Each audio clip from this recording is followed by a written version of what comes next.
So family, this is the Feast of SABATH. Again, we start on the right side. That glyph to me, I call it the old-fashioned antenna. Those of us who got some gray hairs, we remember back in the day, everyone's house had this thing sticking on the side of the chimney. And with bad weather, you gonna miss the basketball game because it was an antenna attached to your house. So I call this the old-fashioned antenna. What it is a picture of a sticker bush or a briar, and it makes out a sa sound, S-A, sa. And then the other picture is a picture of the palm of the hand, and it makes out a ka sound. And it's easy to see how the pagans just turned this on its side and made their K. It's easy to see how they got their language from us. So these two glyphs together is SABATH. And with the sa, with the sticker bush, you hide things, you can protect things like if you ever grew up in a rural area, you'll know that people keep their livestock enclosed with barbed wires. Well, that's a modern metal form of a briar, because they would use, before they had metal, they would use a bunch of twines and sticker bushes to wrap around their animals to keep their animals in. So with the side, with the sticker bush, you could protect things. And then with the ka, your hand, I'm protecting what's in my hand. That makes sense? I'm protecting what's in my hand. SABATH. Abba is protecting what's in his hand. Who's only ever been in his hand? Israel. That's what this Feast of SABATH is about. It's his protection and his provision. Our Sister B always say, that's not a light prayer. That's not a light. He loves to hear that. He loves to hear, thank you for your protection and your provision. That you're not relying on your, what's out there, babe? Brinks and all that. What else is out there? The security system. Yeah. All these, you're not relying on that. I thank you for sending your angels, your Malachi, over my house last night. So when she say thank you for your protection and your provision, she's saying thank you for SABATH. Thank you for your protection and provision. So in our tongue, we would say something like Ashar SABATH Kag. Ashar SABATH Kag. Now, again, since we're just in the vocabulary mood here, Kag, the way we would process Kag to mean feast or gathering, Kag, and it could be Chag or Chakag. We don't know about that 10th wall yet. We're saying Kag, but it could be Cha sound. But the 10th wall represents being together. And then the Kag, that G sound, that's the leg of a man. So we're walking to the temple. We're walking to the barbecue.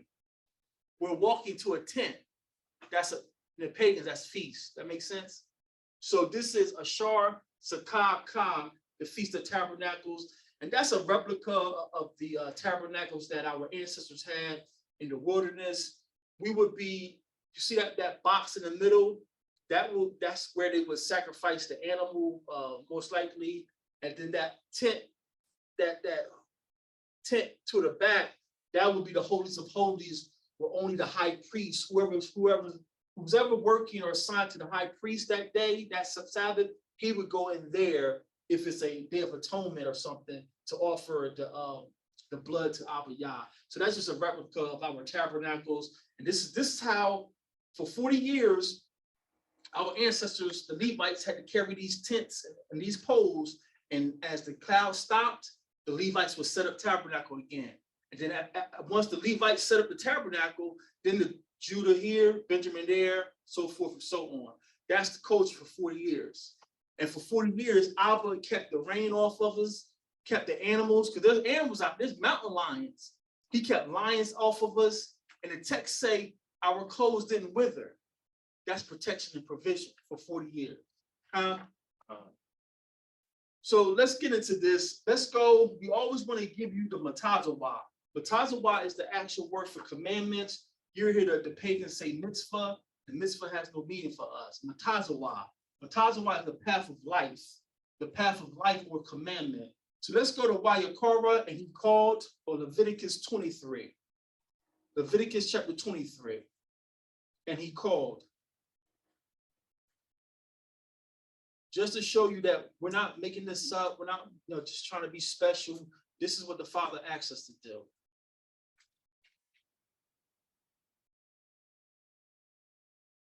Leviticus 23, and we're picking up at verse, what is that, 33?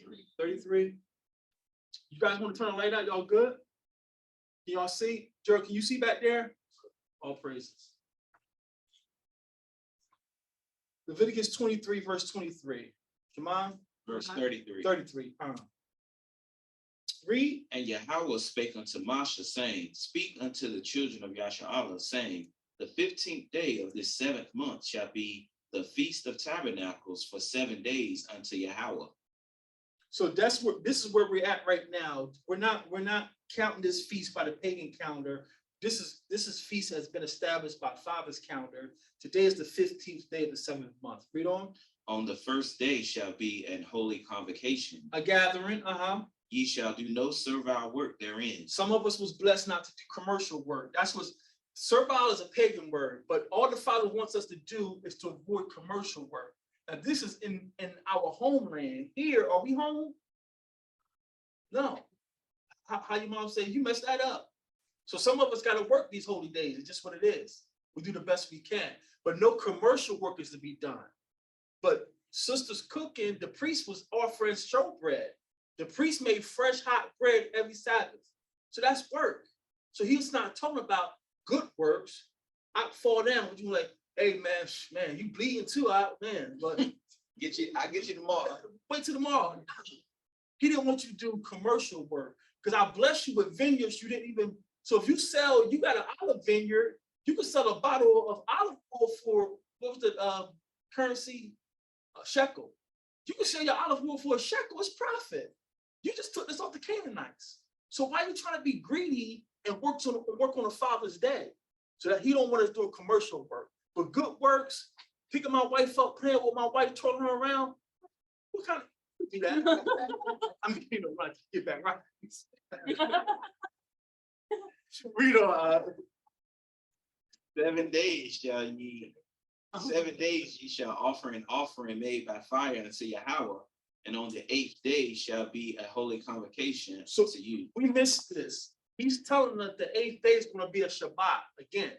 So it starts on a Shabbat, a real Shabbat, and it's going to end on a Shabbat. We missed this, not knowing our culture. Pastor, them seminary people, they got annual Shabbats and they got weekly Shabbats. No, this is actually a weekly Shabbat. This is how we know we're in line with our culture. Read on. Go ahead. You got something? I was just going to ask, did y'all catch what he was saying? I don't want it to be, because this is an easy one for us to be able to show somebody that's new. I ain't trying to call you out. I'm just asking, do you get what he's referencing here? So real quick, it says the feast starts on the 15th. And then it says, for 7 days you shall offer an offering made by fire unto Yahweh, and on the 8th day shall be another Shabbat unto you, a holy convocation. So what day would that be? We're going to get to it. Okay, it's going to come up. It's going to be black and white. We're going to get to it for our new people, especially those online.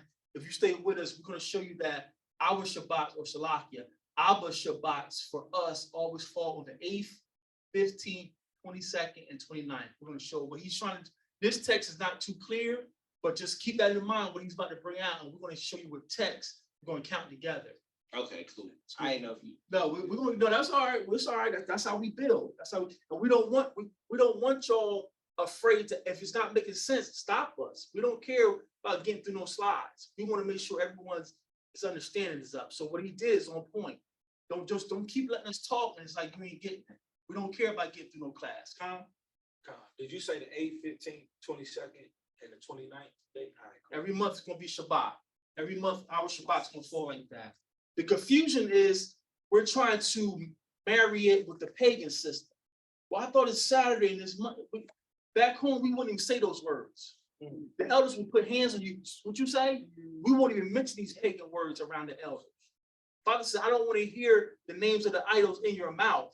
So Monday is for the moon god, moon day. Tuesday I forgot, but so forth and so on. those Babylonian days is for different deities. So these people that we're reading about, they know nothing about Monday, Friday, third, none of that. None of that. So it's going to make sense later. Did you finish that up, Op? Top. It says, yeah. And ye shall offer an offering made by fire unto Yahweh. It is a solemn assembly, and ye shall do no servile work therein. Verse 37. These are the feasts of Yahweh, which you shall proclaim to be holy convocations, to offer an offering made by fire to Yahweh, a burnt offering and a meat offering, a sacrifice and drink offerings, everything upon his day. So we just don't do the burnt offerings because my understanding burnt offerings are for sins and trespasses. And I'm not a Levite. And y'all know they probably lock us up. They down there killing ghosts. So we don't do the burnt offerings, but everything else we try to do. Let's jump down to verse 39. Verse 39. Yeah. Also in the 15th day of the 7th month, when you have gathered in the fruit of the land, ye shall keep the feast unto Yahweh 7 days. On the first day shall be a Sabbath, and on the 8th day shall be a Sabbath. How do y'all text read? Y'all using the KJV? How does KJV read? It's got italics Italics around it. Around shall be. Shall be. So the Septuagint actually comes out and reads it how I read it. The Septuagint says there should be, on the first day, there should be a day of rest. On the 8th day, a day of rest. Letting you know it starts and ends on the Shabbat. That's the power of the Septuagint. It comes out, it's closer to the original Hebrew that it comes out. So this feast is twofold. Keep reading out. Verse 40, and ye shall take you on the first day the boughs, or the boughs of goodly trees, branches of palm trees, and the boughs of thick trees, and willows of the brook. And ye shall rejoice before Yahweh your Elohim 7 days. Verse 41, and ye shall keep it a feast unto Yahweh 7 days in the year. It shall be a statute forever in your generations. How long? Forever in your generations. Till the sun comes. Forever. To the resurrection? Forever. Okay. La'olam. In your generations, ye shall celebrate it in the 7th month. Ye shall dwell in booths 7 days. All that are Israelites. Say what? All that are Israelites born shall dwell in booths. So we bring people here to let you know this was the generation, the mixed multitude was still alive. The mixed multitude, the people who obeyed, come out of Egypt. Egypt was a metropolitan. So there was Egyptians, Canaanites, Persians, because it was a famine. Every one of those strange nations who obeyed our Father, they left with us. But now there's a distinction being made. If you're not Israelite born, it's not that you can't keep the feast, but you don't have to. Because Father just said it, right? He said, who should have to keep this feast? All that are Israelites born shall dwell in booths. So he just made a distinction. Now, I hate to take some liberty, but if a stranger that was with us says, hey, well, he didn't say I couldn't keep it. He just made it specific that you Israelite, y'all gotta do this.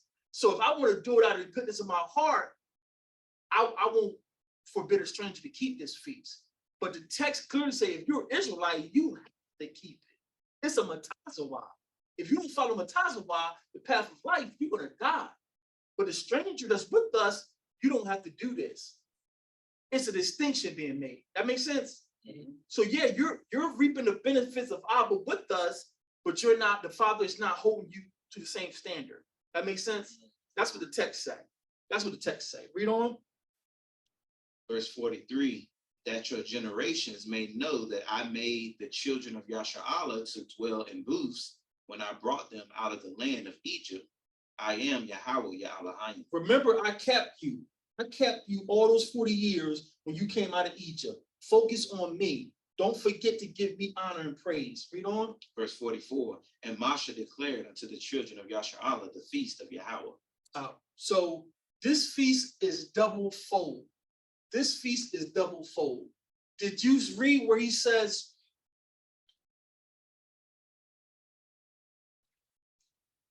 What verse did you just stop at? 44.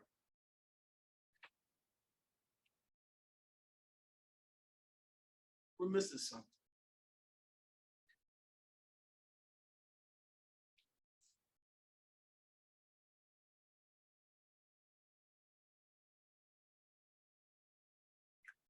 We're missing something here.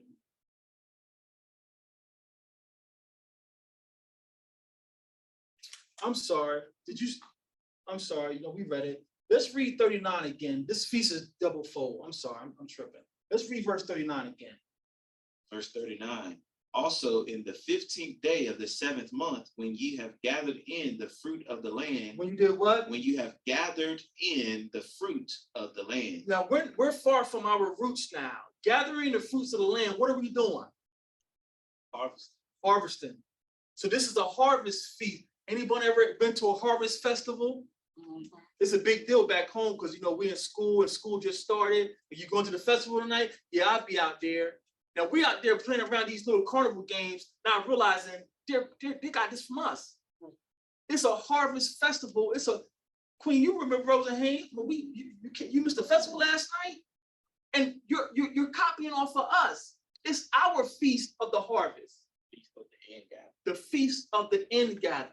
So I forgot to print out calendars for this month. Y'all blame it on my mind, not my heart. But this month, we have 4 original names that's still in the Bible for our calendar. Only 4, and they're pre-exilic, before we got kicked out. That means they're holy words. The month names after we went to Babylon, I try not to use them because they're Babylonian names. But this month in let's go to 1 Kings 8 and 2. Let's go to 1 Kings 8 and 2. This month actually has a name to it. 1 Kings 8 and 2.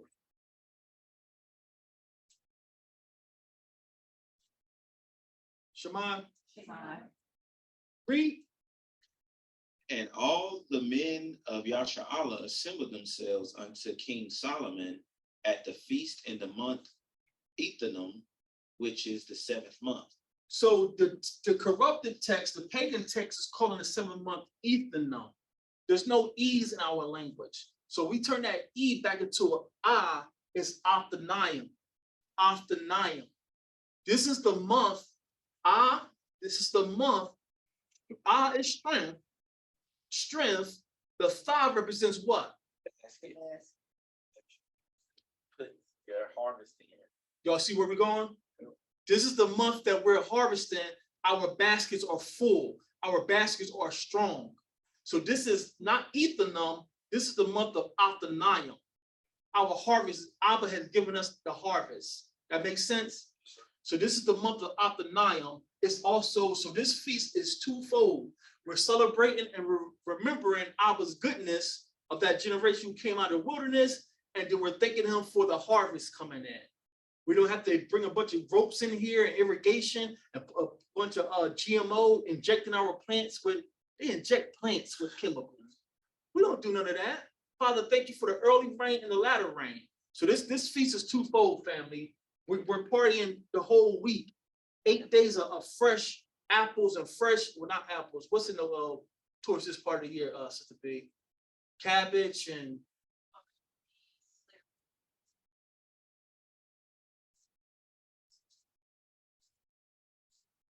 the end of the summer fruits then. Come. We're feasting on fresh fruits and vegetables right now for 8 days. If you ever see those harvest baskets that for the fall season, so they call it, you'll see the zucchini and the squash and all of those are in those baskets for like displays and stuff like that. So Stuff we supposed to be doing. mhm. Giving all the thanks for bringing us fresh crops.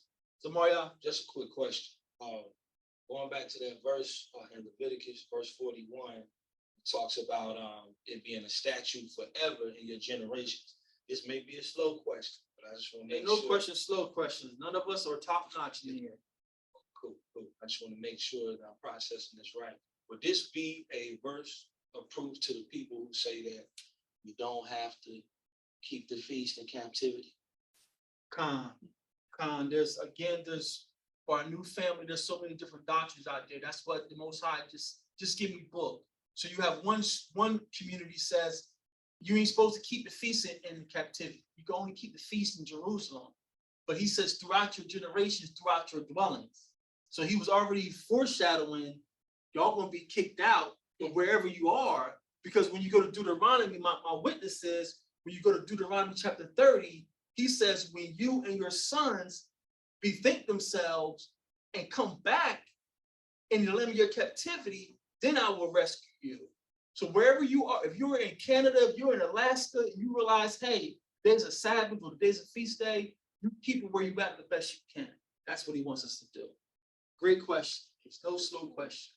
So just wanted to point out, this feast is twofold. It's commemorating Father's goodness of 40 years in the wilderness, and it's a harvest festival. It's a harvest festival. It's twofold. Any comments or questions about that? Slakia. Go ahead, Op. Yeah, the feast or the gathering of things, that also that reminds me of the cornucopia. Come.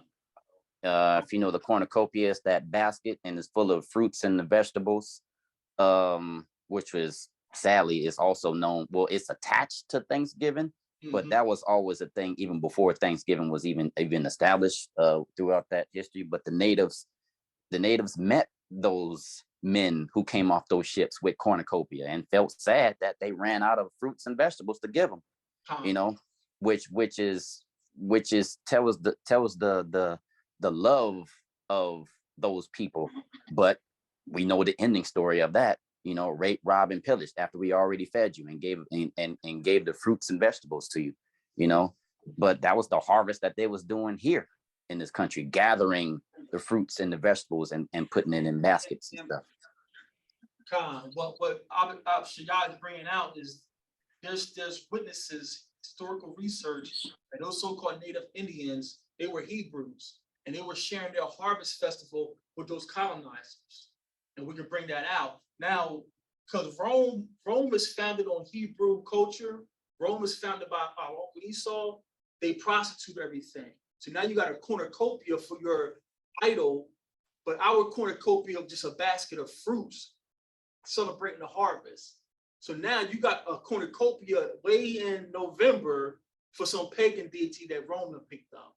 But these natives here, they were ancient Hebrews celebrating the harvest festival with these invaders. And that's how you treated them. So great point, Op. Great point. So that's why we're here, is a commandment or some matazawah. It's the flow or path of life, and we're celebrating a harvest. Now let's get into Abba's protection and provision. Let's go to Barashot 1 and 4. Barashot 1 and 4. Genesis 1 and 4. Let's see if we can run through these. He's been trying to tabernacle with us from the very beginning. He's been trying to sakah with us from the very beginning. Genesis 1 and 4. Shema. Read. And Elohim saw the light, that it was good, and Elohim divided the light from the darkness. Oh, keep going. Yes, sir. And Yahweh called the light day, and the darkness he called night. The evening and the morning were the first day. So this is where people get confused. Let's learn something on the way to learning something. Our days don't start in the evening. This text is being told past tense. So what happens here, that first day is not counted until after the sun comes back up. So it's saying evening and then there was morning, first day is over. The first day wasn't counted as done until the light came back. So many Hebrews and pagans alike think our days start in the evening. It doesn't. It's saying evening happened and then morning came, first day was done. So our days start in the morning. Read on. And Elohim said, let there be a firmament in the midst of the waters, and let it divide the waters from the waters. And Elohim made the firmament and divided the waters which were under the firmament from the waters which were above the firmament, and it was so. And Elohim called the firmament heaven, the Shemayim, and the evening and the morning were the second day. See, He's counting that second day gone when the morning comes back, when the sun comes back. Read on. And Elohim said, let the waters under the heavens be gathered together unto one place, and let the dry land appear, and it was so. So that's all we needed. This is the Father preparing a tabernacle for us. This is the Father preparing a tabernacle, a place of dwelling for us. Let's go to the next witness. Let's go to Barbershop 3. Genesis chapter 3, verse 21. Father's been tabernacling or providing for us from the very beginning. Genesis 3, verse 21. Read. Unto Adam also and to his wife did Yahweh Elohim make coats of skins and clothe them. And Say what? he made coats of skins and clothed them. This is the Father's love and mercy. Even though you just done broke my heart and fell and missed it, I still got you, Adam. Here's something to take you, because now Adam wasn't made with this we have. Adam wasn't made with this. This is love. This is grace. Now this flesh that you got, now it's going to feel cold. It's going to feel heat. So Adam, take these parting gifts with you, but you got to get out this garden. This is Father's love and mercy. I'm punishing you, but I'm still showing you I love you. This is his provision and protection. Read on. That was it? Let's go to Genesis 6 and verses 12 through 15. Just showing you the Father's been trying to love on us from the very beginning, even in our sins. Genesis 6, verse 12. Shemai, read. And Elohim looked upon the earth, and behold, it was corrupt, for all flesh had corrupted his way upon the earth. And Elohim said unto Noah, the end of all flesh has come before me, for the earth is filled with violence through them. I'm tired of everybody. And behold, I will destroy them with the earth. Make thee an ark of gopher wood, room shalt thou make in the ark, and shall pitch it within and without with pitch. And this is the fashion which thou shalt make it of. So y'all know the story. Here's Abba fed up with the sick wickedness of this world. I'm about to kill them all, Noah. But Noah, you have found Khan. You have found Kana. You have found grace. I thought grace showed up with Jesus. Father's grace been with us since the garden. Adam should have dropped dead. That should have been the end of our species. He sent Adam away with a coat. That was grace. Now, Adam, you kicked out. Here's another generation. They even get more wickeder than Adam's generation. Abba says, Noah, I'm done. But Noah, you found grace. Build this boat. That's protection and provision. Hallelujah. Let's go to the next witness. Let's go to Genesis 8 and 20. Genesis 8 and 20. This is after the flood happened, or the cleansing of the earth. Genesis 8 and 20. Shemai, read. And Noah builded an altar unto Yahweh, and took of every clean beast. Say what? Of every clean beast. Wait. The law didn't come to Moses. And he took of every clean beast. There's always been order and instructions with Abba. Read on. And of every clean fowl. And offer burnt offerings on the altar. And Yahweh smelled a sweet savor. And Yahweh said in his heart, I will not again curse the ground anymore for man's sake. For the imagination of man's heart is evil from his youth. Neither will I again smite any more everything living as I have done. Right. Verse 22. While the earth remaineth, seed time and harvest, and cold and heat, and summer, spring, fall, and winter, and summer and winter, and day and night shall not cease. This is Abba's provision. No, when you found grace, and I'm never going to do this again. I'm not going to kill everything again. I'm going to deal with the wicked.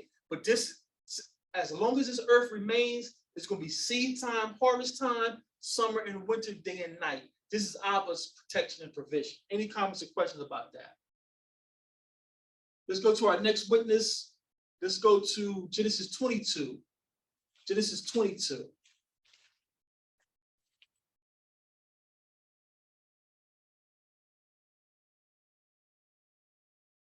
verse 1.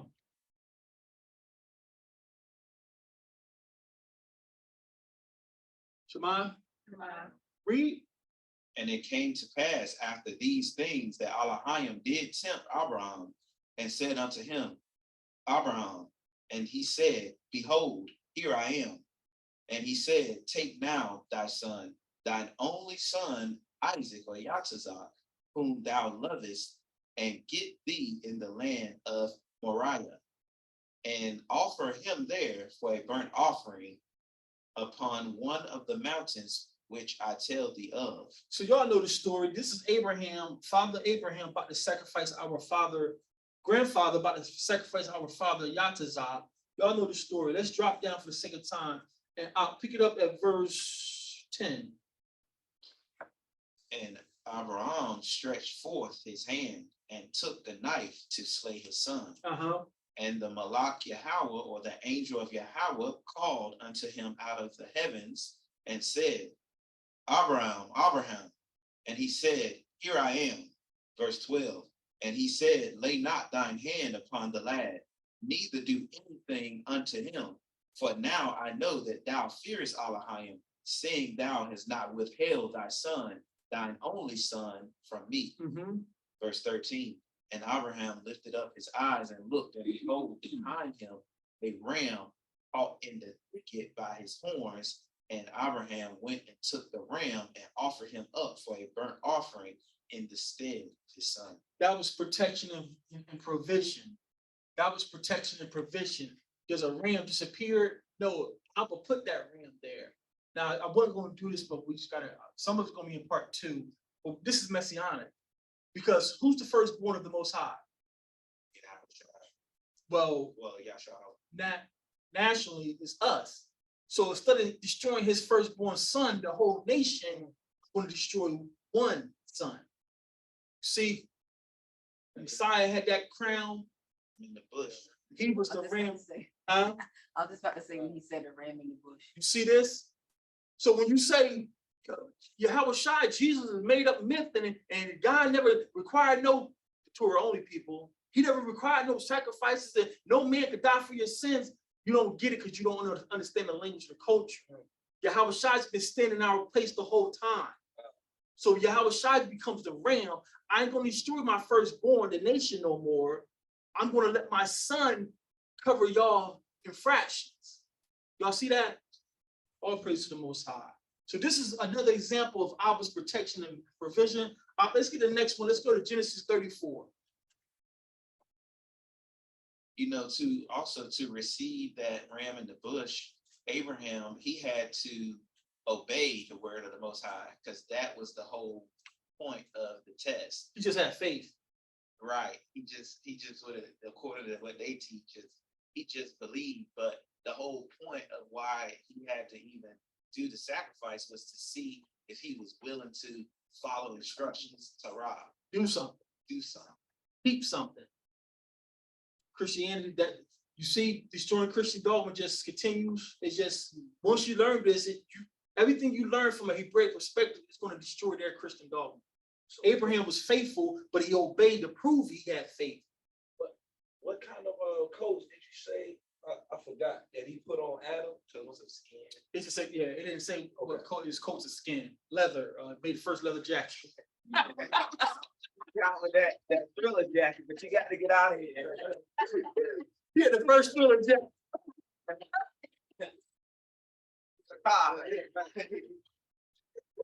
Yeah, so it just says skins, and then that's leather or suede, right? So Genesis 34. Sis, Oh, go ahead, I sis. looked in the concordance of ram, and it's also saying properly strength. Hence, anything strong, specifically a chief. And then it says also a ram from his strength. And then it says a strong support, tree, oak, or mighty man. So I don't- Who's stronger than Yahweh Shai? He took the cross and he ate that. He told him, I'm back. He ate like what? Yeah. So again, that's confirmation. We're not making this stuff up. Once you do the word search, Turn that organ off and all that hooping and hollering. Learn the culture. Learn the culture. So why do we buy for that, sis? Any other comments or questions before we move on? Genesis 34. Shema. Read. But in this will we consent unto you, if you will be as we be, that every male of you be circumcised, then will we give our daughters unto you, and we will take your daughters to us, and we will dwell with you, and we will become one people. Verse 17, but if you will not hearken unto us to be circumcised, then we will take our daughter and we will be gone. Is this what you wanted? I'm not sure. Let's see what it takes. Let's see what this takes us. Keep going.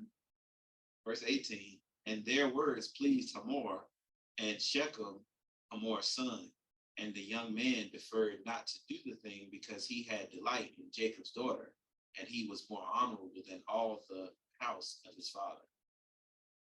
Verse 20, and Hamor and Shechem, his son, came unto the gate of their city and communed with the men of their city, saying, these men are peaceful with us, therefore let them dwell in the land and trade therein, for the land, behold it, is large enough for them.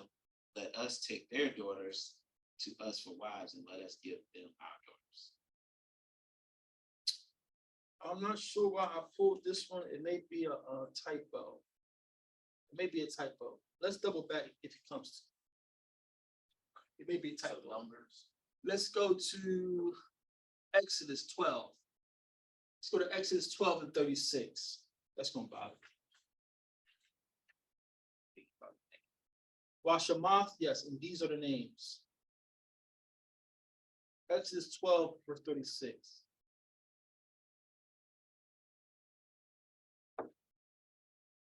Just driving home the Most High's provision and his desire to tabernacle with his people since the beginning. He's been trying to tabernacle with us since the very beginning. Exodus 12, verse 36. Shema. Read. And Yahweh gave the people favor in the sight of the Egyptians, so that they lent unto them such things as they required. And they spoiled the Egyptians.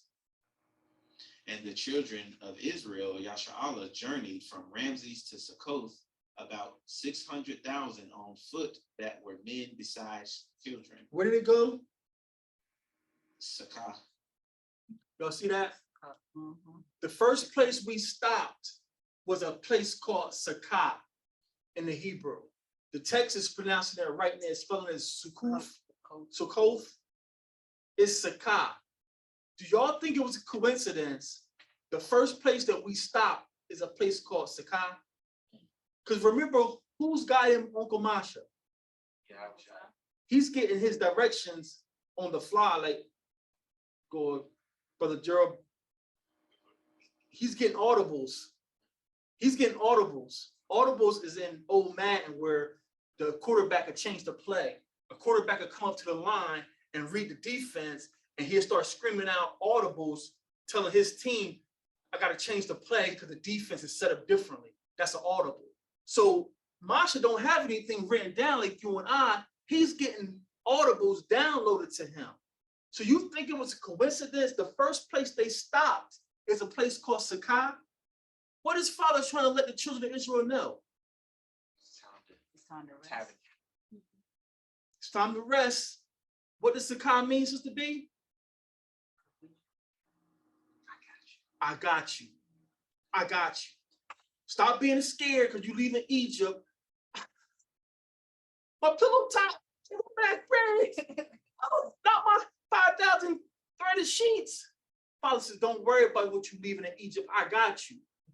Nothing in this text is arbitrary, family. Father doesn't do anything. We just put this idea together last night. Y'all get this. Oh my goodness. Not that I'm fact checking. You supposed to. You know, I mean, like, you supposed I to. looked at the word and it actually says in the concordance that means booths. God, So, just to make sure. yeah, you supposed to fact check me. Ain't nothing wrong with that. The pagan says booths, but for us it's Sakah.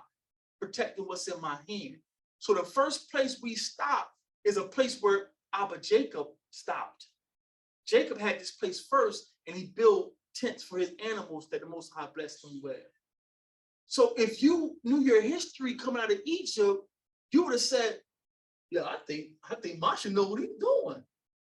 Because Daddy Jacob stopped here. But you being in Egypt and just happy to have housewives of Atlanta, got cornflakes, got Fruit Loops. Now Father says it's time to move. I don't know about this. You running from Master's house. If you know who you are, you know I got you. Sakai, stop looking back. Father, this thing is not happening overnight. We tell you, walk out this job. You sure that you got? Leave this job right now. I ain't got no personal time. And you don't leave, and Unabomber comes. Boom. Now you want, pray for me, family, I got my head blown. If you would have moved, the Father told you to move. This is where we're going, family. This is why we fast and pray. Be like Lot's wife. It's time to fast and pray, so when you get that voice, like Sister Joyce says, I don't know where it came from. Something told me to say this. That was Abba. Say this to them. But I had some good precepts. Say you're a good precept, Super Hebrew. Do what the Father tells you to do. So when Father tells you to move, get his car. Stop this car. This is an Audi A8. And give it to this man. You sure, Father? This is why we fast and pray. So they ain't no Hika Mohanda, I got a hunch. No, Father, he's telling you to move, we move. And everything he's doing, he's already got it mapped out. It's a cop. Elder. Oh.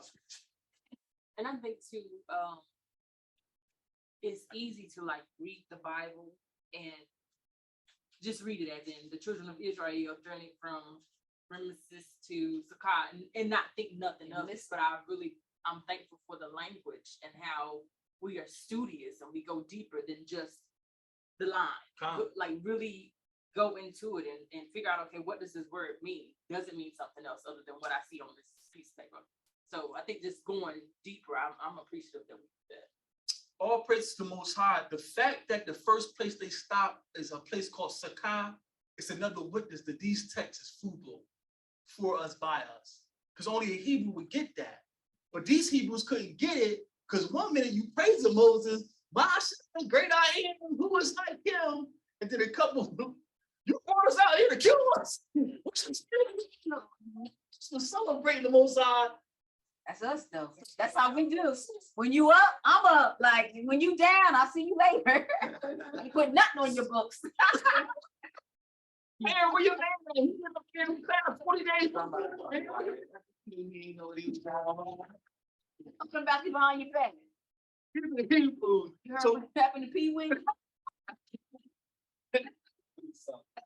this is who we are, family. So there's nothing wrong with being a skeptic. Like it says, I'm a skeptic. Yeah, double check everything. Double check everybody. It should be offensive.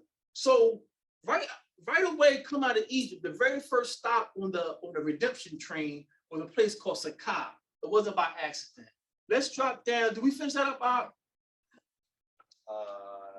Yeah. All right. So those online, who got inside the virtual room, family? Who's in there? We got a warrior, the Carr family, Sister Corinne, Josh, Nahamya, and Nariah.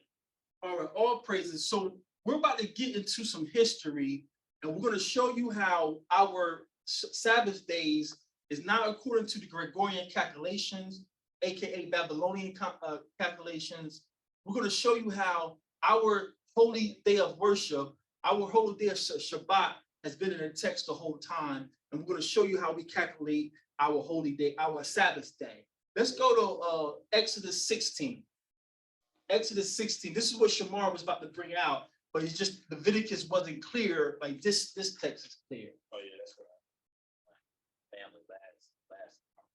It's more clear in Exodus than it is in Leviticus, even though we only know it was clear in Leviticus because we got it here first. So let's go to Exodus 16. If you're online, especially new people still researching, go follow us and count this out with us.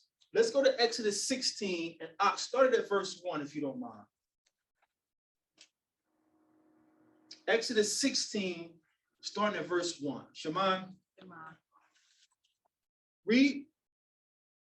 And they took their journey from Elam, and all the congregation of the children of Yashar'Allah came unto the wilderness of Sin or Sin. So that phrase took their journey is archaic Elizabeth English. It's saying they're stopping. They're about to stop their travels, and the place they just left was where? Elam. So they just left Elam. They've been traveling from Elam. Now they're about to take their journey, meaning they're about to stop. So we've left Elam, marching or walking. Now we're about to stop. Read on. And the Yaladim of Yashar'Allah, the children of Israel, came into the wilderness of Sin, which is between Elam.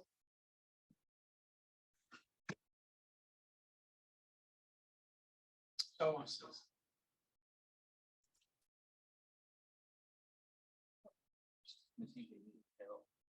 No, she's good. She's good.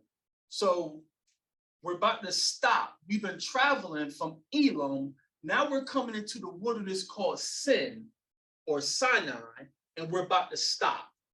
That's what the text is trying to say in this pagan tongue. Read on.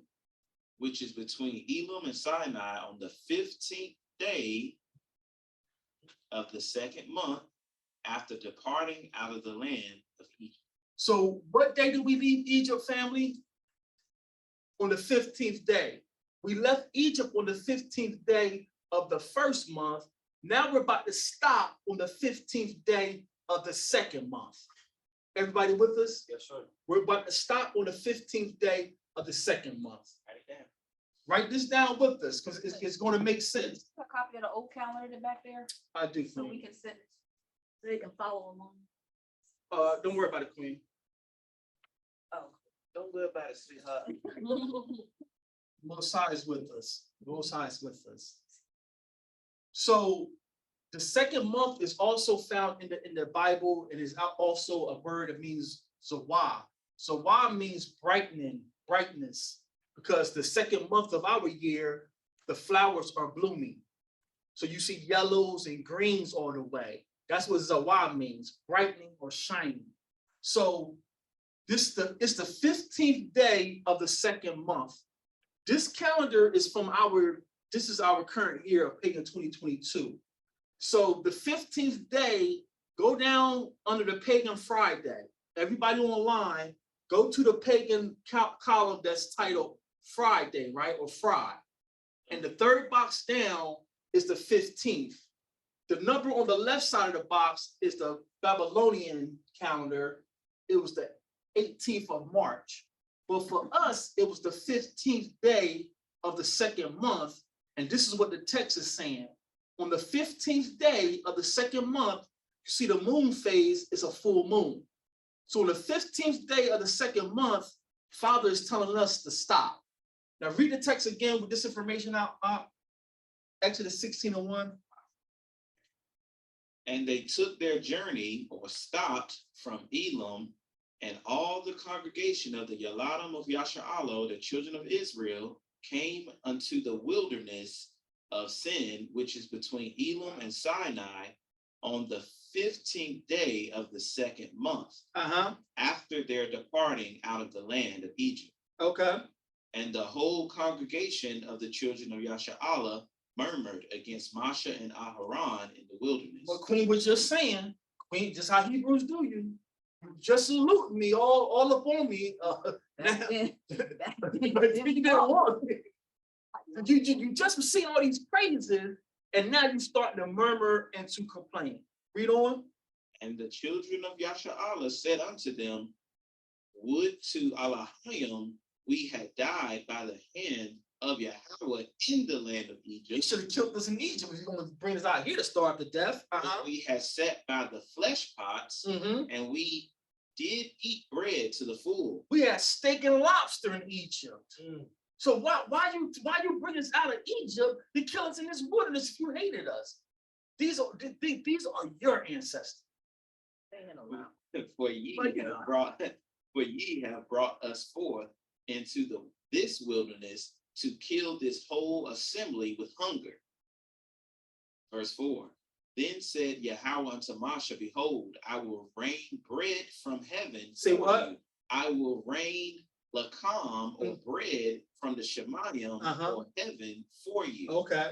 And the people shall go out and gather a certain rate every day, that I may prove them whether they will walk in my law or not. This is when the manna first came. Now watch the rhythm of the manna. Watch how Abba does this. Let's keep reading. And it shall come to pass that on the 6th day, they shall prepare that which they bring in, and it shall be twice as much as they gather daily. On the 6th day, gather twice as much. What's the 6th day of the week for us? Day of preparation. Day of preparation. So on the 6th day, gather twice as much to cover you for Shabbat. Let's count this. Those online, do this with us so you know we're not indoctrinating you. We're not making up our own system. This is Abba Yah's work here. He gets the glory for this, not the Torah Group. Abba Yah gets the glory. It's been in our book the whole time. We just been lost. Part of the curse where I'm going to take your inheritance. So we've been hooping and hollering, he come on Honda on Sunday because we was under curses. But Abba is faithful to this generation. He's restoring to us our heritage. It's been in the book the whole time. Stop letting the man talk to you because he got degrees and collars on his neck. So I just ask brother Anthony, because you gotta get it. So this is how you get it in school. What day is this? The 6th day from the 15th. So what day up there would this be? 6 days from the 15th. It's the day of preparation.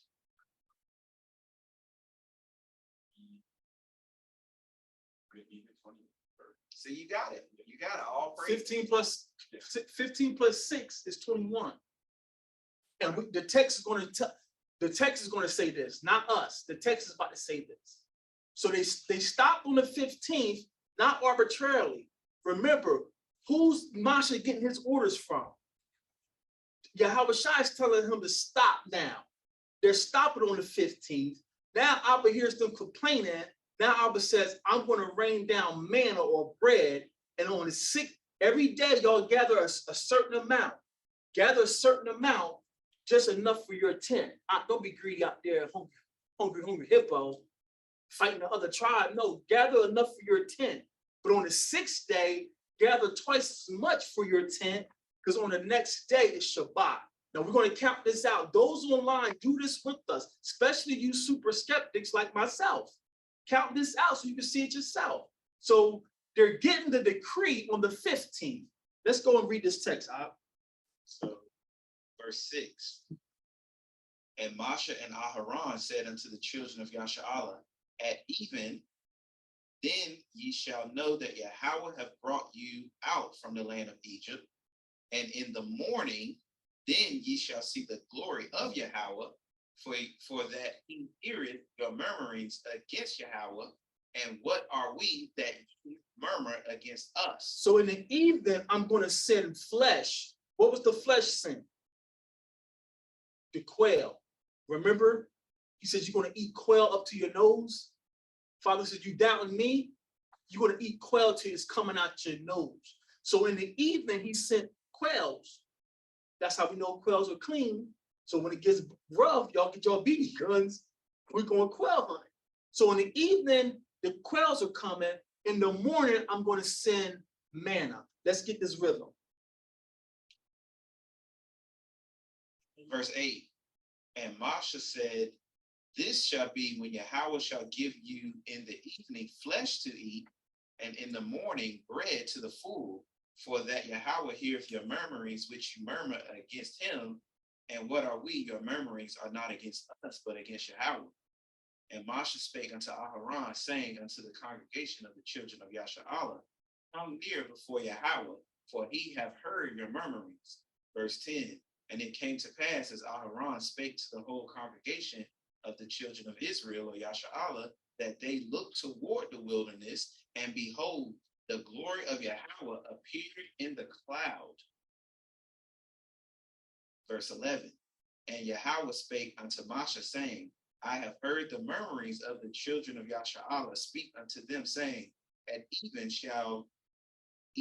ye shall eat flesh, and in the morning ye shall be filled with bread, and ye shall know that I am Yahweh Elohim. So let's make sure we all on the same page here, that the Torah group Abijah Shemariah is not guiding this conversation. This is the evening of the 15th. Abba says, I'm about to rain down flesh for y'all. And then in the morning, I'm going to send bread.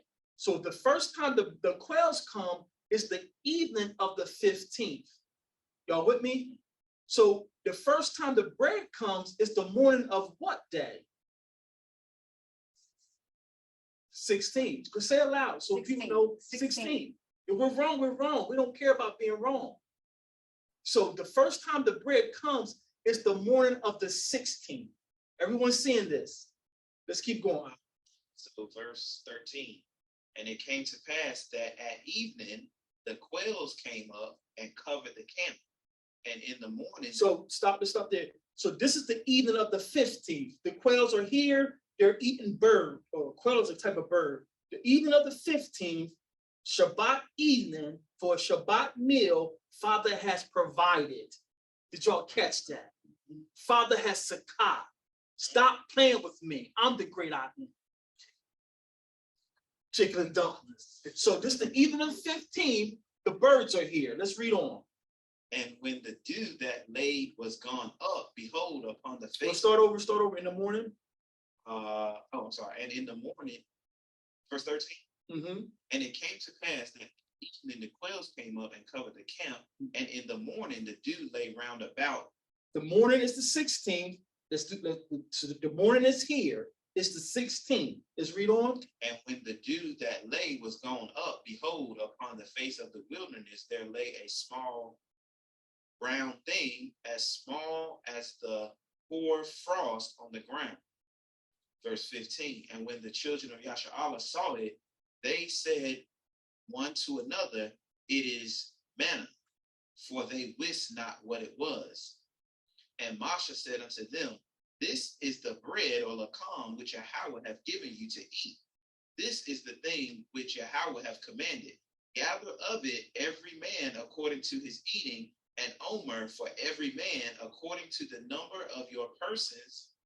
Take ye every man for them which are in his tents. Don't be greedy, because I could do this again. So here's the morning of the 16th, and saying, go out and collect enough for each man in your tent to have an omer, whatever that measurement is.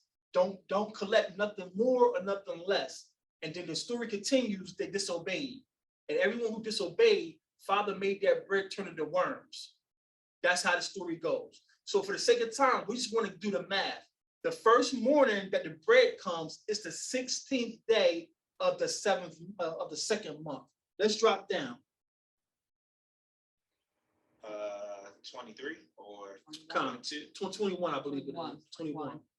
21. And they gathered it every morning, every man according to his eating, and when the sun waxeth hot, it melted. And it came to pass that on the 6th day, they gathered twice as much bread, 2 omers for one man. So it's the 6th day now. They finally obeying Moses. They're not trying to hoard and gather more, and they're not gathering too few. They're obeying Moses. Now it's the 6th day, and they're doing twice as much. So the first morning was the 16th, right? Let's all do our little kindergarten numbers. 16th, 17th, 18th, 19th, 20th, 21. It's the 21st day of the second month. They're gathering twice as much. Why? What day is the 21st? The day of preparation. Let's get it. Keep reading out.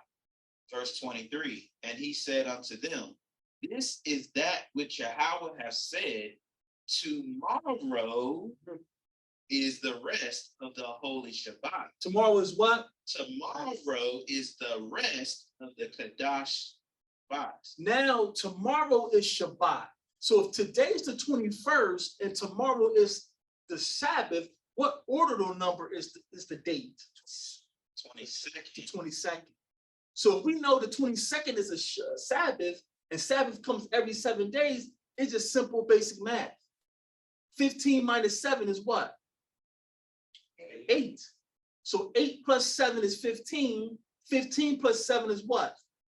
22 plus 7 is what? It's been in the text the whole time. The whole time. Now, another great divide in communities at night. Gina tell you, I would get kind of irritated when she comes in the house after sundown, the one shopping, like, she ain't about this life. But now, all praise be to Abba Yah, he's increased our understanding. Our days don't start at sunset. It starts in the morning. Let's prove it, let's read on. Just a quick comment Mhm. before we keep reading. I mean, to me, it would have said, and in the evening is the rest of the Holy Shabbat. It says tomorrow. It wouldn't be any tomorrow there. What's the Hebrew word, Anthony, before I go? Make sure I'm like understanding right. So the Shabbat would always fall on those like that 8 on our calendar. On our so calendar. Not necessarily. They don't even, their count don't exist. I have to do this because we're in captivity. But here, it's no Roman calendar. There's here. no Roman calendar. There's no Yeah. Babylonian calendar. We just got to do it like this for this captivity. See what disobedience gets us? So all this Babylonian stuff wouldn't even matter. Once we establish our new crescent, the new crescent is a feast day. It's not a work day. Our first work day starts on the 2nd. So we work 6 days, started for the 2nd.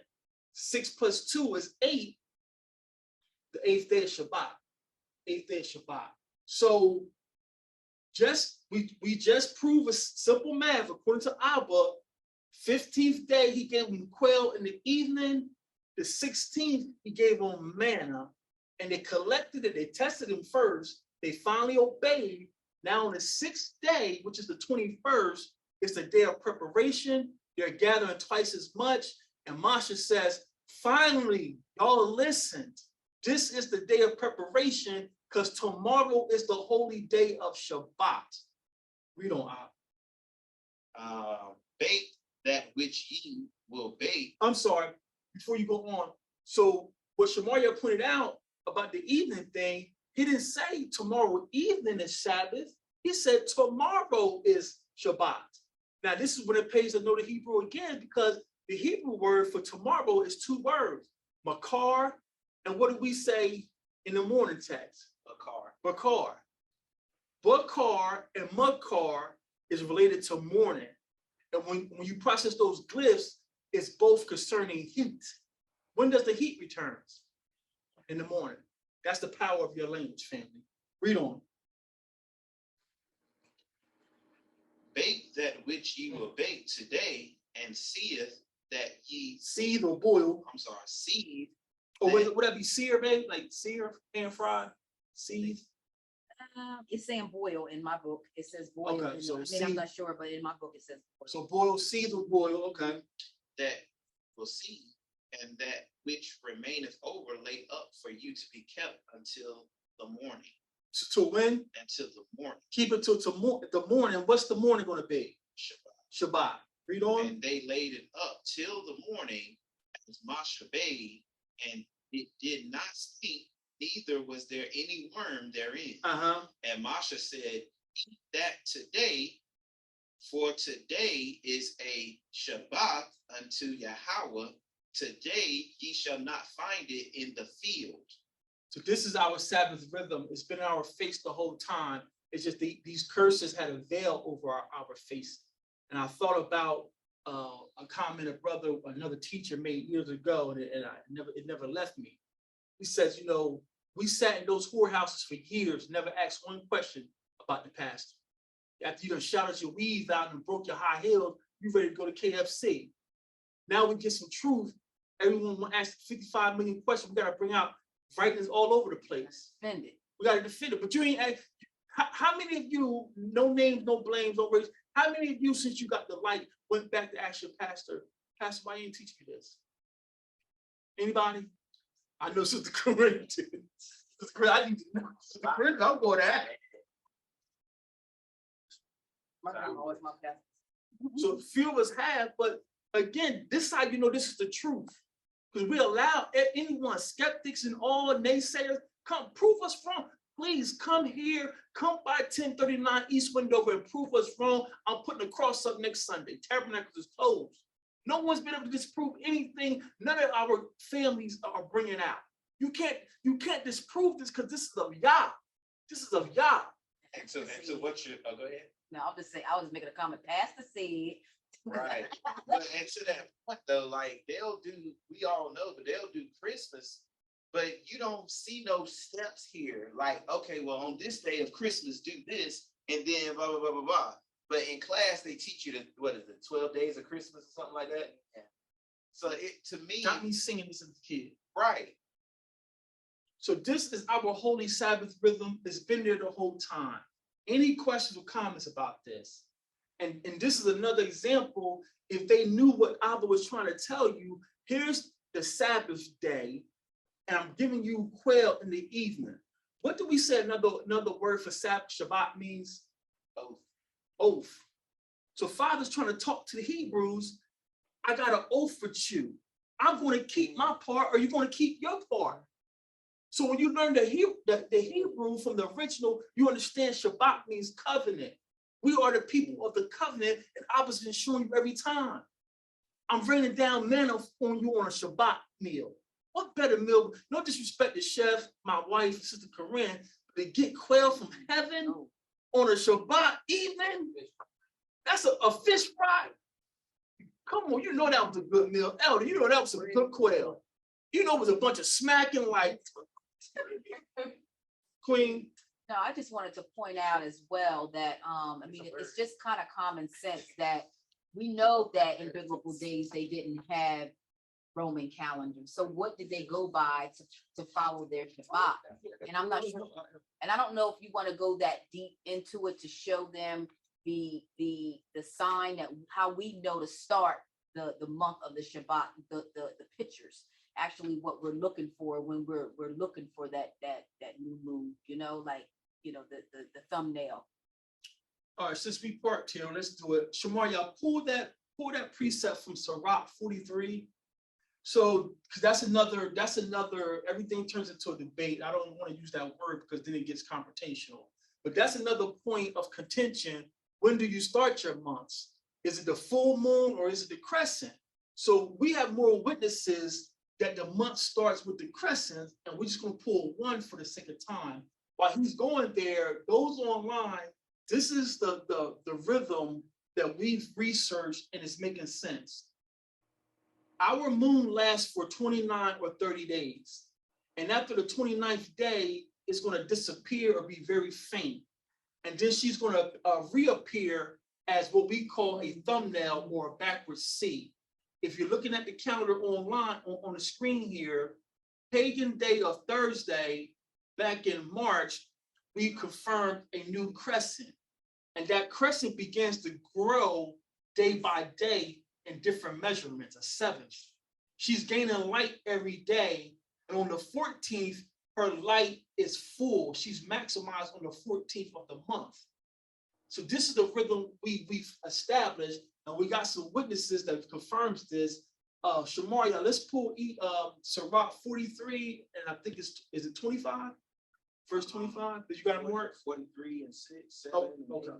But before that, real quick, just because we was talking about Exodus and the manna, remember that scripture about the manna? I just want to show the new people the goodness of the Most High, how even in the provision, he still like shows out. Like we won't even be able to imagine what he's gonna do about the manna. So this is Sirach chapter 16, or Wisdom of Solomon chapter 16, and it says verse 20. It says, instead, well, I don't know if y'all turning your pages. Y'all with him or? Right. Okay, so verse 20 says, instead whereof thou feedest thine own people with angels' food, the manna from heaven, and didst send them from heaven bread prepared without their labor, able to content every man's delight, and agreeing to every state. For thy substance declared thy sweetness unto thy children, and serving to the appetite of the eater, and serving to the appetite of the eater, tempered itself to every man's liking, meaning that the manna fixated itself to whatever your appetite and desire to taste was. So not only did he provide you the bread and the food, it was tailored to each individual. What's your favorite food? Not with the shrimp.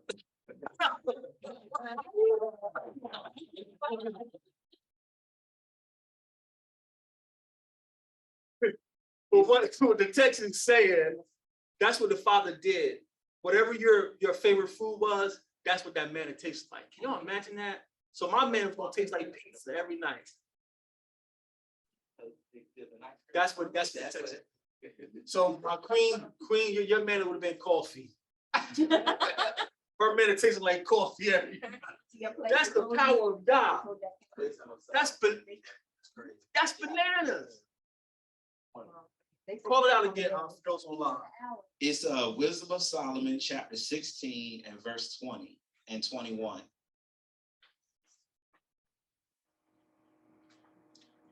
We needed that type of power, taking that medicine back in the day. Castor oil and all that. Good grace of the Lord. Cod liver oil. That's the power of the Most High. So, go ahead.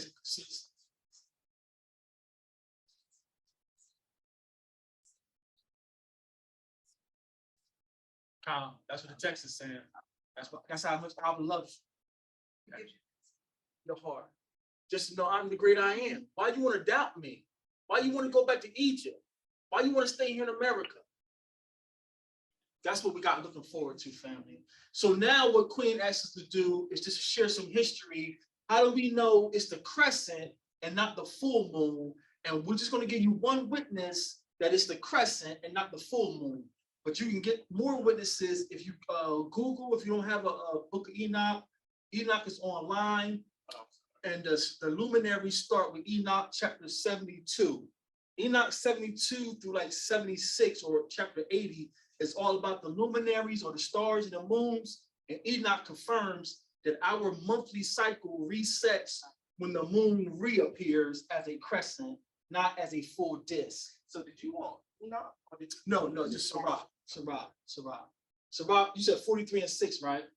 This is Sirach 43 and 6 or Ecclesiasticus 43 and 6. It's about the moon. Read. It says, and he made the moon also to serve in her season or appointed time for a declaration of times and a sign of the world. From the moon is the sign of the feast. From the moon is the sign of the feast. The moons let you know what feast you're supposed to be in.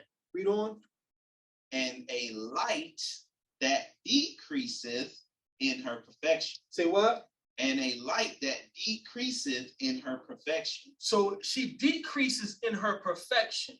It takes her 14 days to reach her perfection, and then she's going to decrease in her perfection. You know, the month is called after her name, increasing wonderfully. You doing what? Increasing wonderfully. The month is called after her name. That's where the pagans get the word month from the word moon. So she's increasing wonderfully. Read on. Being an instrument of the armies above, shining in the firmament of the Shemayim. You skipped the word, didn't you? In her changing. Increasing wonderfully in her changing. So she's increasing. So a full moon can't be increased.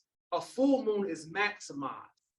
So that's just one of the witnesses we know. A full moon is not the new moon to delineate or demarcate a new month.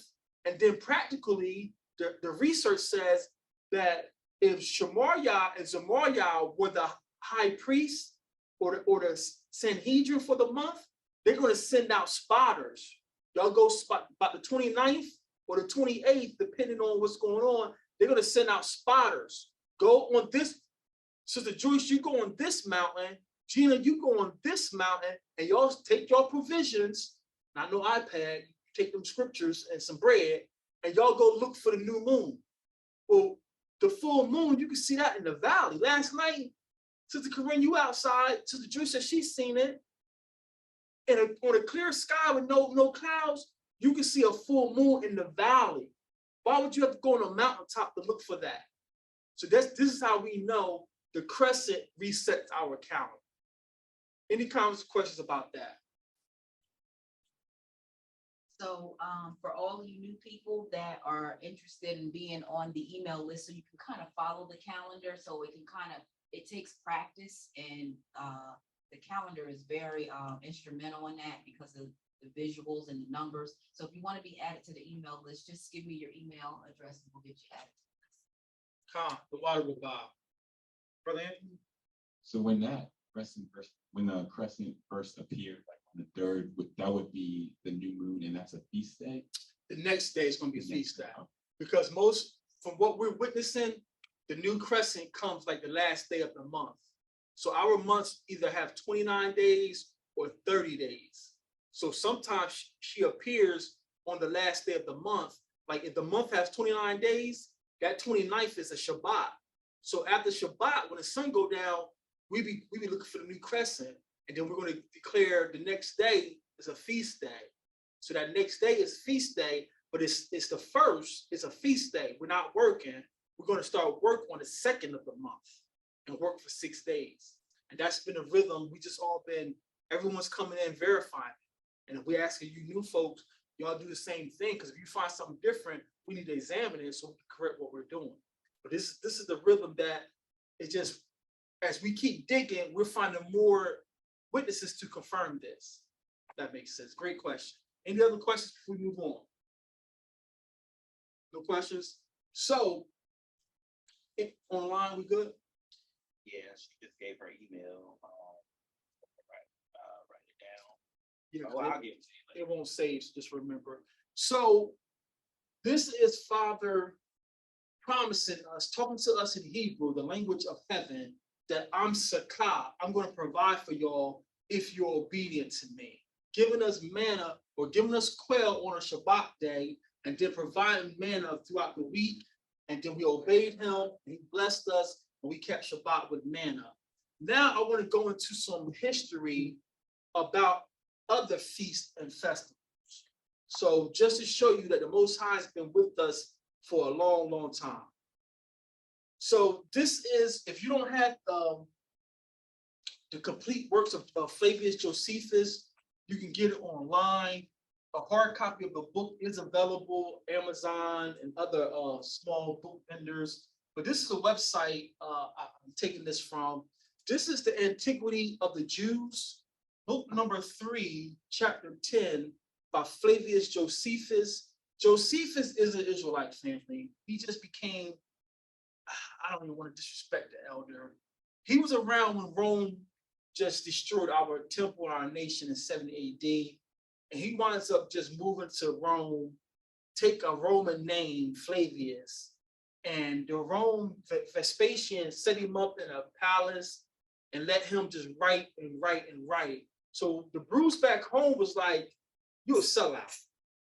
But his work is imperative because he's recording a lot of history for us. So we're going to go over some history to let you see how our ancients did things.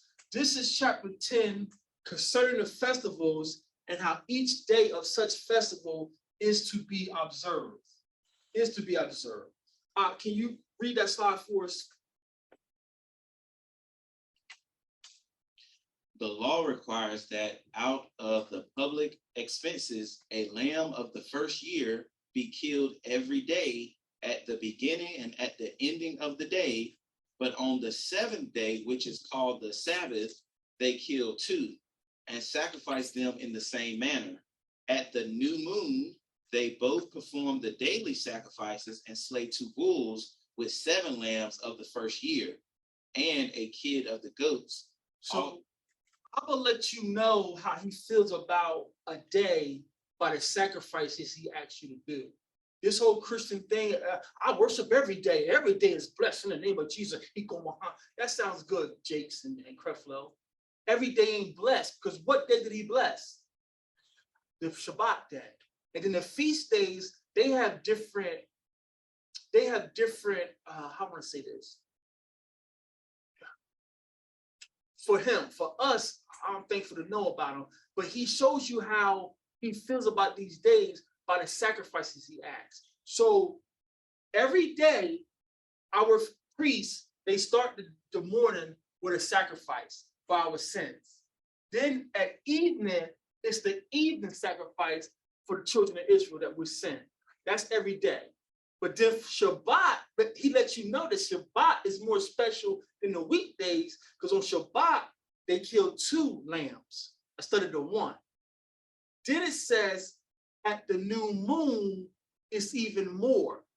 The new moon, they're going to do what they do every day, and then they're going to slay 7 lambs. So the new moon, if we go back a slide, the new moon is greater than the Shabbat because the sacrifices are more. Does that make sense? Because if you don't establish the new moon, you can't find the Sabbath. Does that make sense? And it's right there in the text if you go to the book of Numbers, chapter 9 or 10. So the Father lets you know how he feels about the day by the sacrifice he tells us to offer. Read that again at the new moon. At the new moon, they both perform the daily sacrifices and slay 2 bulls with 7 lambs of the first year and a kid of the goats. Also for the expedition or expiation It's pagan. of sins, that is, if they have sinned through ignorance. So all we want to point out, family, especially for our new folks, because you got people saying, oh, you don't stop, you don't break the cycle and all this mess. And if you follow the Most High, you will break the cycle. The new moon has greater sacrifices. You're going to do the daily sacrifice, you're going to add what you do on the Sabbath, and you're going to add some more sacrifices for the new moon. That's what we're bringing out here. Let's go to point number 2.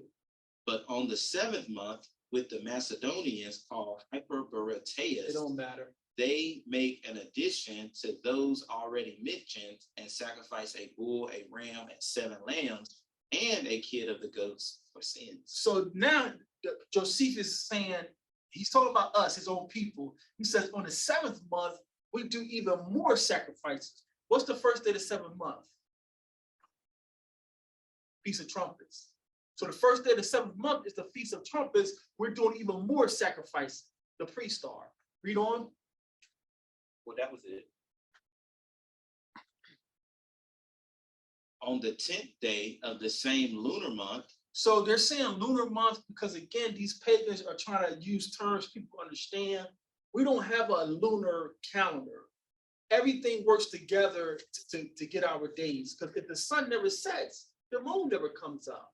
So we don't have a lunar calendar, but we got to use these terms people can understand, because like I tell the brothers, if we go strictly Hebrew, we're going to lose people. We're going to lose people. But there's coming a time we're going to be strictly Hebrew. In the wilderness, we're going to be all Hebrew. When Hamashiach gets us, we're going to be all Hebrew. But for now, we got to use these terms so people understand. But we don't have a lunar calendar. Everything works together to give us our times. Read on. On the 10th day of the same lunar month, they fast till evening. What day was that, family? Day of Atonement. You don't remember that? You sure about that day of atonement? You're gonna forget that. So now he's going into the day of atonement. You know what? And this day they sacrificed a bull, 2 rams, 7 lambs, and a kid of the goats for sins. And besides these, they bring 2 kids of the goats, the one which is sent alive out of the limits of the camp into the wilderness for the scapegoat. So he just letting you know how great it is. The Day of Atonement is really great because now we're going to do more sacrifices so Father forgives nation's sin. That's all he's bringing out. Let's go to paragraph number 4. Narai, you still on, Narai? Is Narai still on? God, I'm en route. Okay, all praises. Let's go to paragraph number 4. Upon the 15th day of the same month, What month is it? the 15th day of the 7th month, Okay. when the season of the year is changing for winter, Say what? when the season of the year is changing for winter, When do we change for winter? the 15th day of this today. Today starts our winter, according to Abba Yah. What did Sister Corinne say earlier this week? Uriah said it before y'all got here. Temperature was 60. Sister George, you said it last when you got here. It was cold. It was kind of cold last night. Yeah, even at like 6 o'clock, I was out from work driving, and I was like, okay, I'm paying attention now. And I said it's a little bit cooler than it's been, and I was, you know me, I'm definitely a skeptic, so I was just like, I'm gonna just keep stacking these Witnesses. just witnesses and see what's going on. But yeah, that's how you do it, like, you know. But it's definitely That's all we do. It's called empirical. The paper says empirical witness, meaning you're witnessing this. No one's telling you. There's no man with a collar and a degree. Yes, I studied at Harvard, and then I got my. It's me with all that. We're witnessing these things for ourselves. Remember, I says we just had a whole string of 2 weeks of 90 something. And I says maybe this is our summer going out with a bang. And I says let's all pay attention. And now we're seeing the weather is starting to get cool. Now Josephus is telling us because the 15th day of the 7th month, our winter is coming. and you know, we think winter like, oh, it's cold, but like you always said, you know, it's a gradual change. So Right. it's still gonna be hot, but over time, it's just not gonna be as hot as it was, and it's gradually the temperatures is gonna go down. I'm just gonna spring ice on you. Like what father would do that? And even the weatherman said the other day, you know, not that we put anything into them, but it was like, it's gonna be 62. Yeah, I you heard it? And He all was, I can say was all praises. I'm like, uh-huh. Both sides we with on us. track. Yeah. Sister Corinne.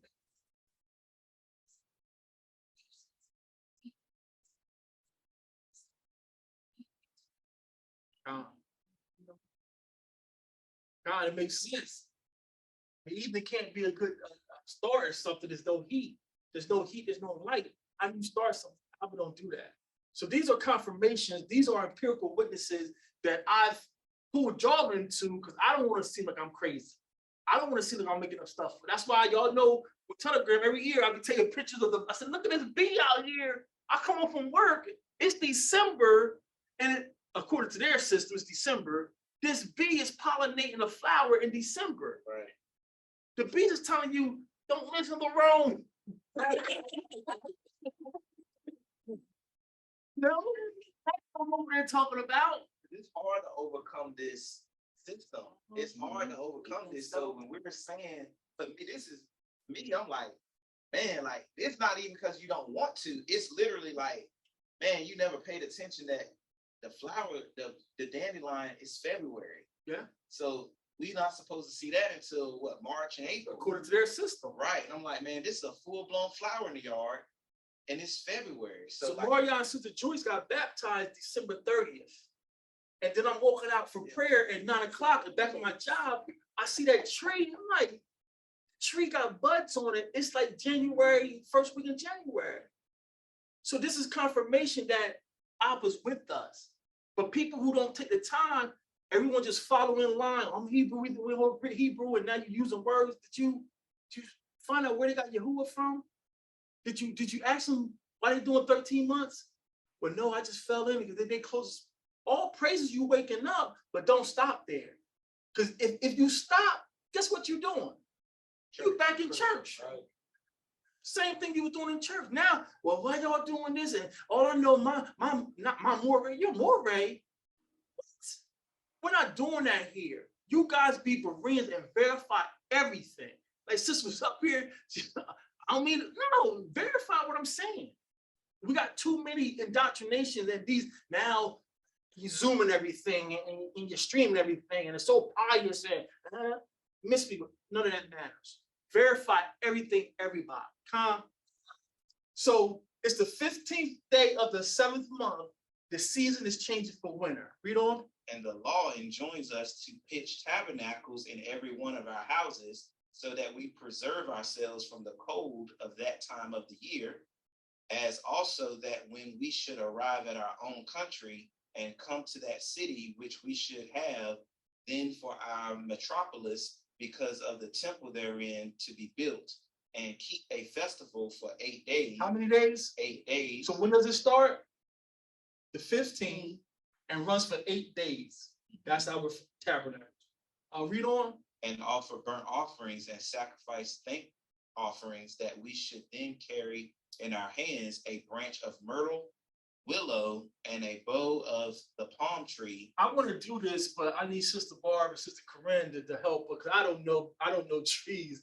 But I want to like myrtle and these trees. That's our culture. That's what we would do. We would be celebrating, letting Abba know, thank you for your provision. I just don't know these trees like that, so I'm gonna try. We have some for You know, we go back to work all booked up. Tabernacles. Y'all got monkey box. Let's get those all on board.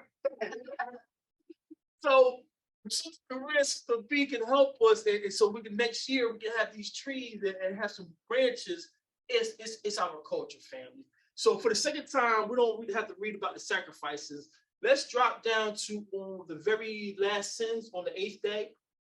On the 8th day, all work was laid aside, and then, as we said before, they sacrificed to Elohim a bullock, a ram, and 7 lambs with a kid of the goats for the expiation of sins.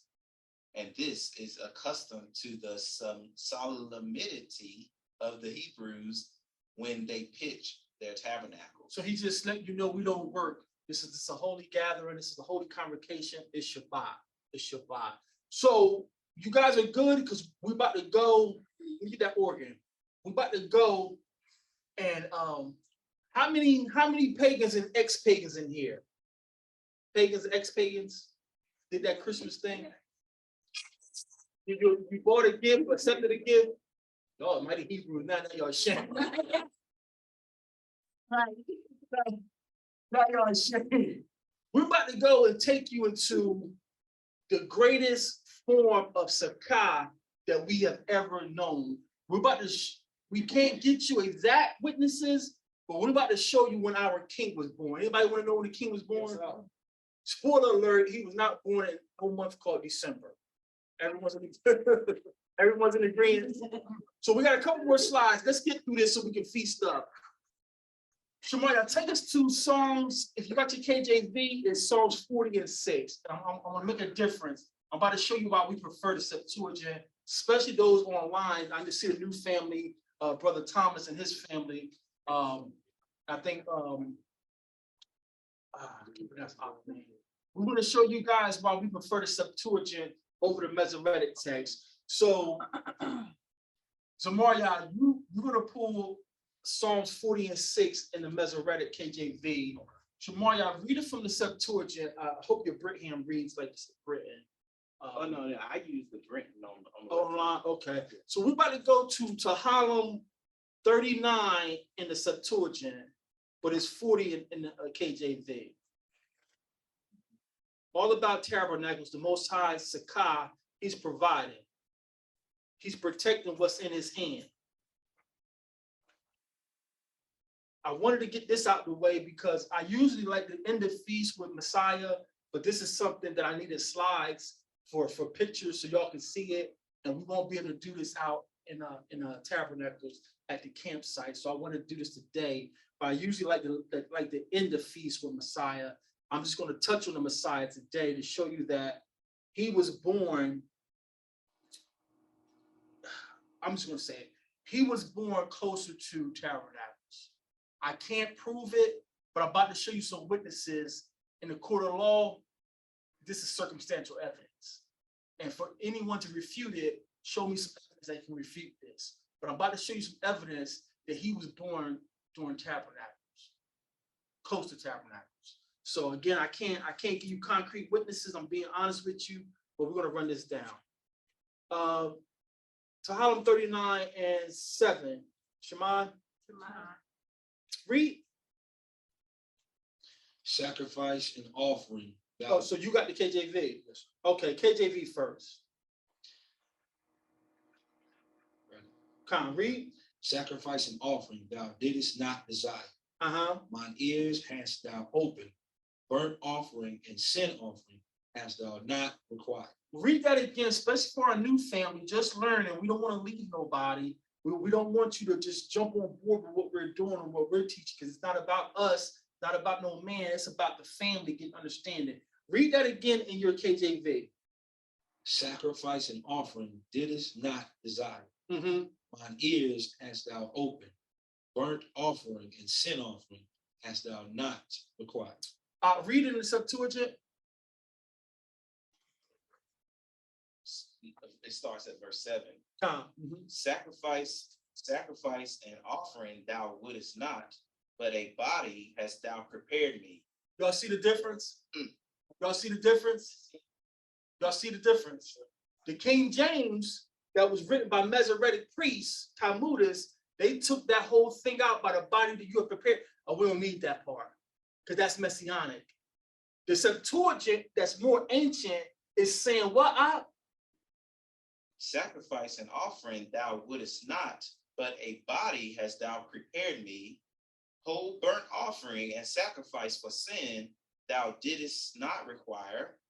Then, verse 8, Then I said, behold, I come. In the volume of the book, it is written concerning me. Who said this, family? Shine. You see this history we don't get inside the church? The Masoretic text took that whole verse and just adulterated it. A body thou hast prepared for me. What is a body, family? Let's go to 2 Corinthians 5. A body thou hast prepared for me. A body thou hast prepared for me. It's a vessel.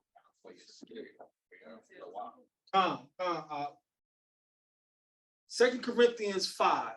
Shemai, when you have it. 2 Corinthians 5:1. Read. For we know that if our earthly house of this tabernacle were dissolved, we have a building of Elohim. What is our bodies? Our earthly house. What is a house? Our temple. Tabernacle. A body has thou prepared for me. Wow. Y'all see? Wow. A Mashiach,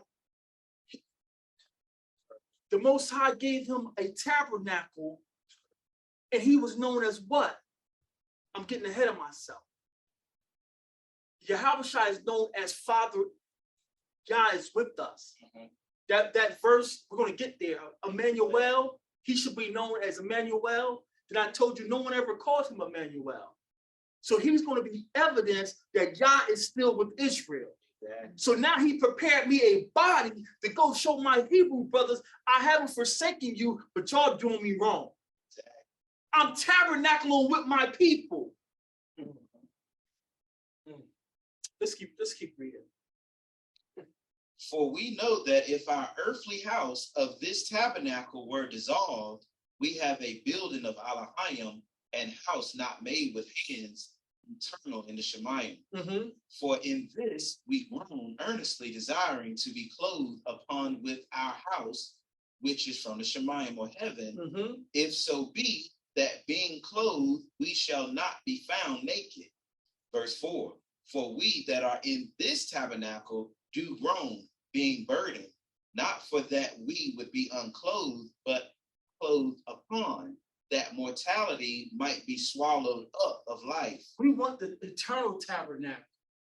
But these bodies in our culture, this is sakah, this is provision. Adam, you missed it. Now I got to put this flesh on you so you can take the elements, so you can take the heat. Adam wasn't made like this. If you read the book of Adam and Eve, he was like, babe, what is this? What is this stuff on us?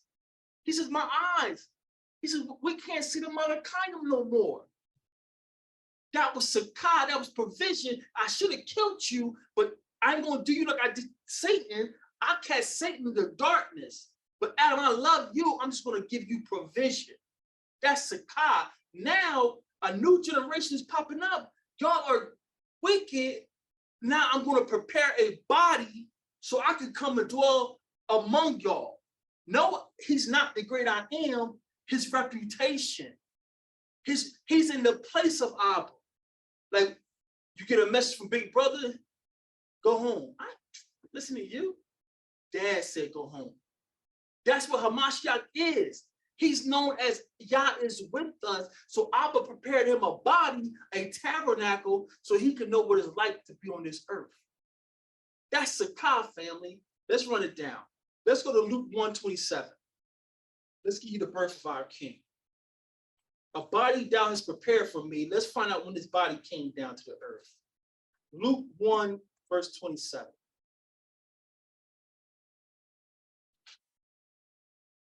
I'm gonna try to keep this nice and even killed without, trying to get, I know that, like we said, this truth is like fire. When you see this, it's like, oh my goodness, like we don't deserve to be here. We should be dead. We should be dead. Luke 1:27. Shema. Read. To a virgin espoused to a man whose name was Joseph of the house of David or David, and the virgin's name was Mary. And the angel came in unto her and said, Hail, thou art highly favored. Yahweh is with thee. Blessed art thou among women. And when she saw him, she was troubled at his saying, and cast in her mind what manner of salutation this should be. Verse 30. And the angel said unto her, Fear not, Mary, for thou hast found favor with Elohim. Verse 31. And behold, thou shalt conceive in your womb and bring forth a son, and shall call his name Yahweh Shai. He shall be great and shall be called the Son of the Highest. Son of Joseph. The Son of the Highest. And Yahweh Elohim shall give unto him the throne of his father David. Father Joseph. His father David. Okay, read on. And he shall reign over the house of Jacob or Yaquab forever. Jamaria, help this brother out. Check his. He shall reign over the church forever. And he shall reign over the house of Jacob forever. The world? For the house of Jacob forever. Anybody got that in their text? It's been in their text the whole time. Now, we're not being gatekeepers saying you can't find this mercy and grace, but you're not usurping the Israelites.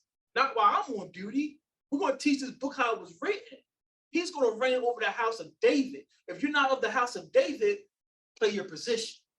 Play your position. Read on. And he shall reign over the house of Jacob forever, and of his kingdom there shall be no end. Okay. Then said Mary unto the angel, How shall this be, saying I know not a man? And this is when the brothers twisted. See, she's not saying that she don't know how babies are made. She's saying she don't know a man of this great stature. Prove it. She's saying I don't know a man, meaning I've never known a man. Because all through the text, it's like, and he shall know his wife.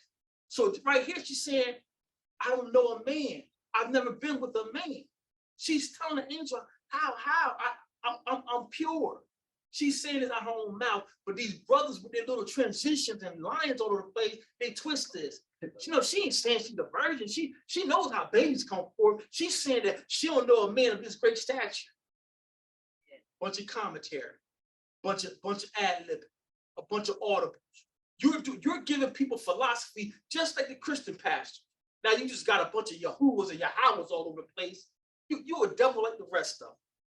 Let's read on. Did we finish that up? 35.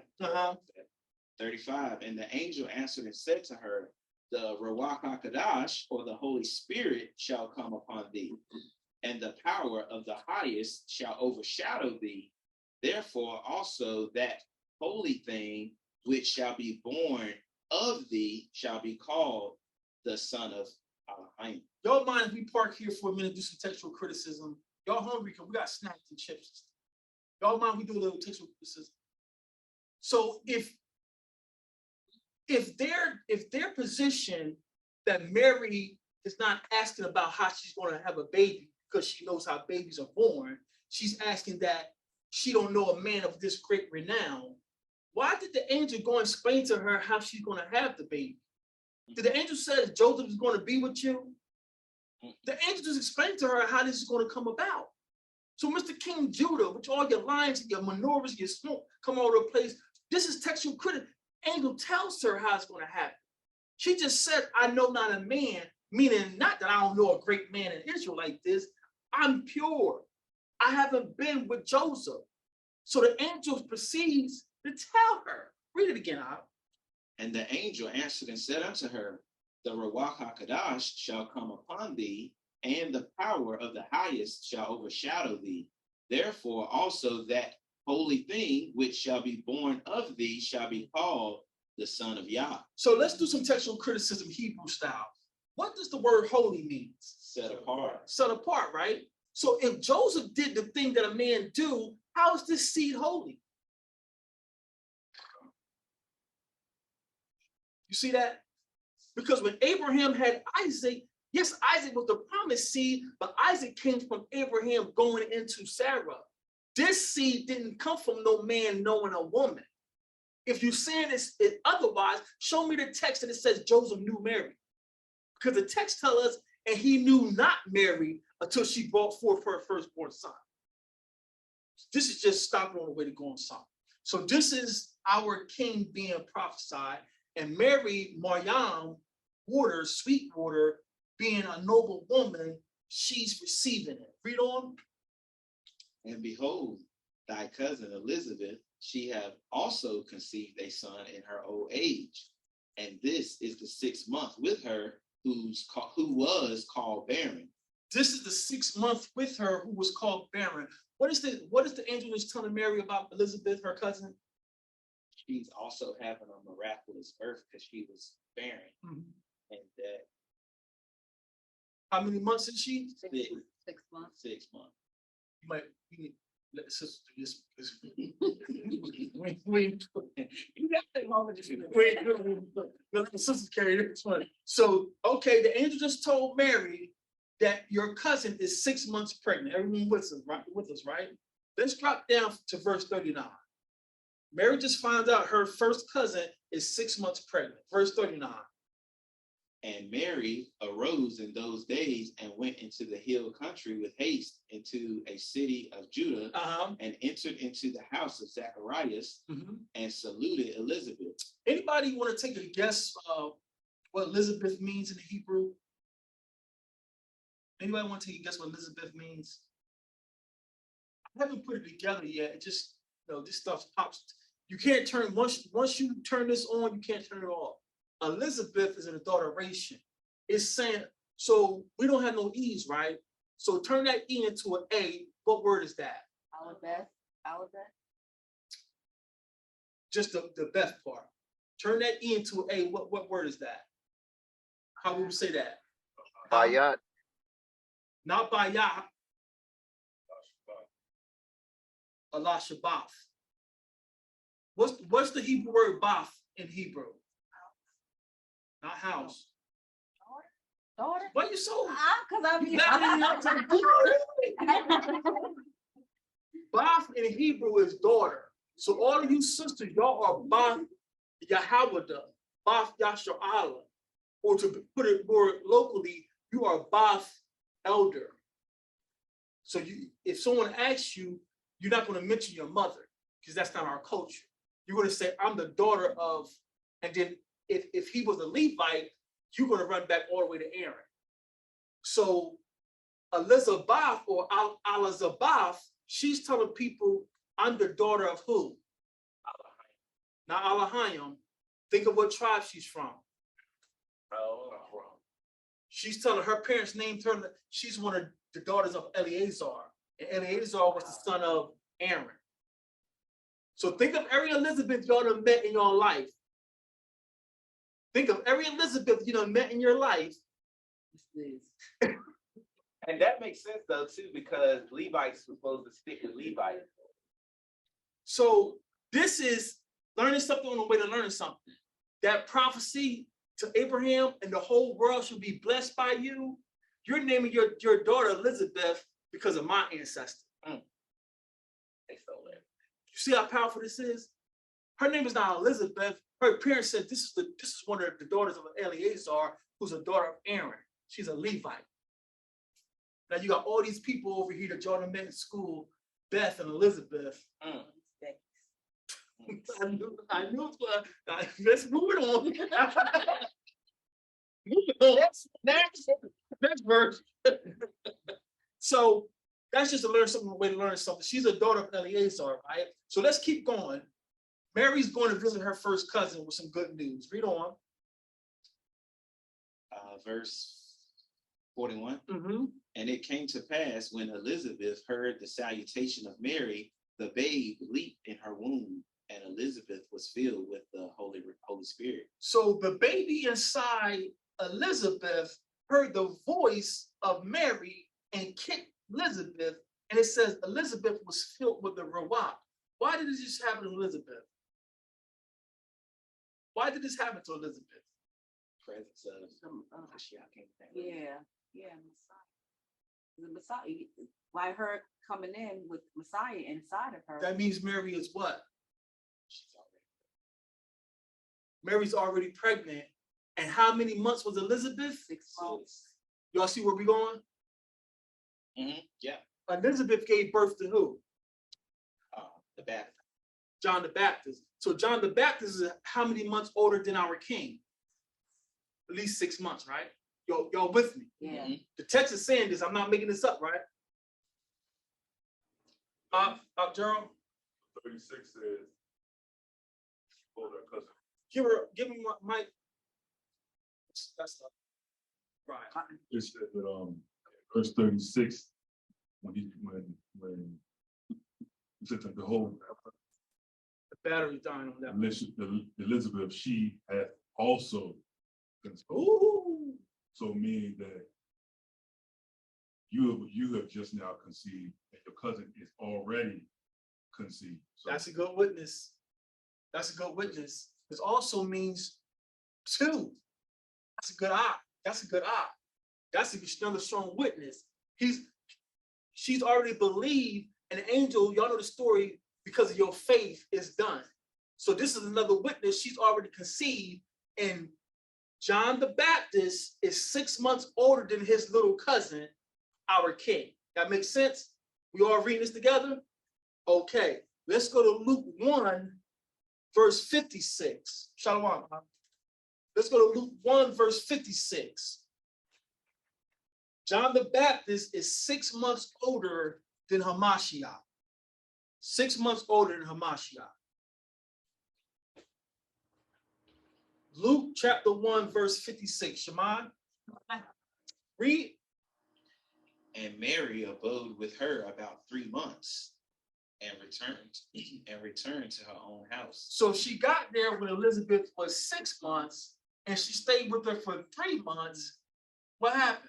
9 months, she had a baby. She was about either there when John was born, when Elizabeth had her baby, or close to it, right? Everyone's seeing this. Read on. And Elizabeth's full time came that she should be delivered, and she brought forth a son. So Mary stayed with her cousin for the rest of her pregnancy. And Mary herself is pregnant. Mary is about 6 months after her cousin. But now you're saying you're right. She's about 3 months now. We're going to make these numbers make sense, right? So let's recap, slow down, because this blew my mind. So it's your first time hearing it. It may be a lot of numbers. What we do know now, Mary arrived at her cousin's house when Elizabeth was 6 months pregnant. We know that. Mary stayed with her cousin 3 months till delivery or close to delivery, because the text didn't say she was there when he was born. So we don't want to be like the Christians. We don't want to be like these King Judas and add to the text. She was there closer to the birth, or either she was there to the birth. The text is not concrete on that, but she stayed 3 months. So she stayed to her last trimester. She stayed close to the birth. The question becomes, when was John born? When was John born? And we can get very, very close to when John was born. And since we can get close to John was born, we can pinpoint when our king was born. Y'all with me? Anybody need a break? Y'all with us? We brought this out, I think, last Pesach. We're going to pinpoint when John was born. Let's go back to Luke chapter 1, and let's get verse 5. Thank you, Al. Thank you, Al. My mind is trying to juggle multiple things up here. It's good to have a brotherhood. Luke 1, verse 5. Shema, read. There was in the days of Herod, the king of Judea, a certain priest named Zacharias of the course of Abiah. He's of the course of who? Abiah. Read on. And his wife was of the daughters of Aharon, and her name was Elizabeth. Daughter of Eleazar. And they were both righteous before Elohim, walking in all the commandments and Somebody take this ordinances. Bible. Ain't nobody can't nobody keep all the law. And God knew that. And they were both righteous before Elohim, walking in all the commandments and ordinances of Yahweh, blameless. New Testament, before Christ was born, someone was keeping the law. Perfect, blameless. Blameless. That don't mean you didn't falter, family. It means when you know you transgressed, you do what I would ask you to do. He knew we weren't going to be faultless because Adam passed his faults on to us.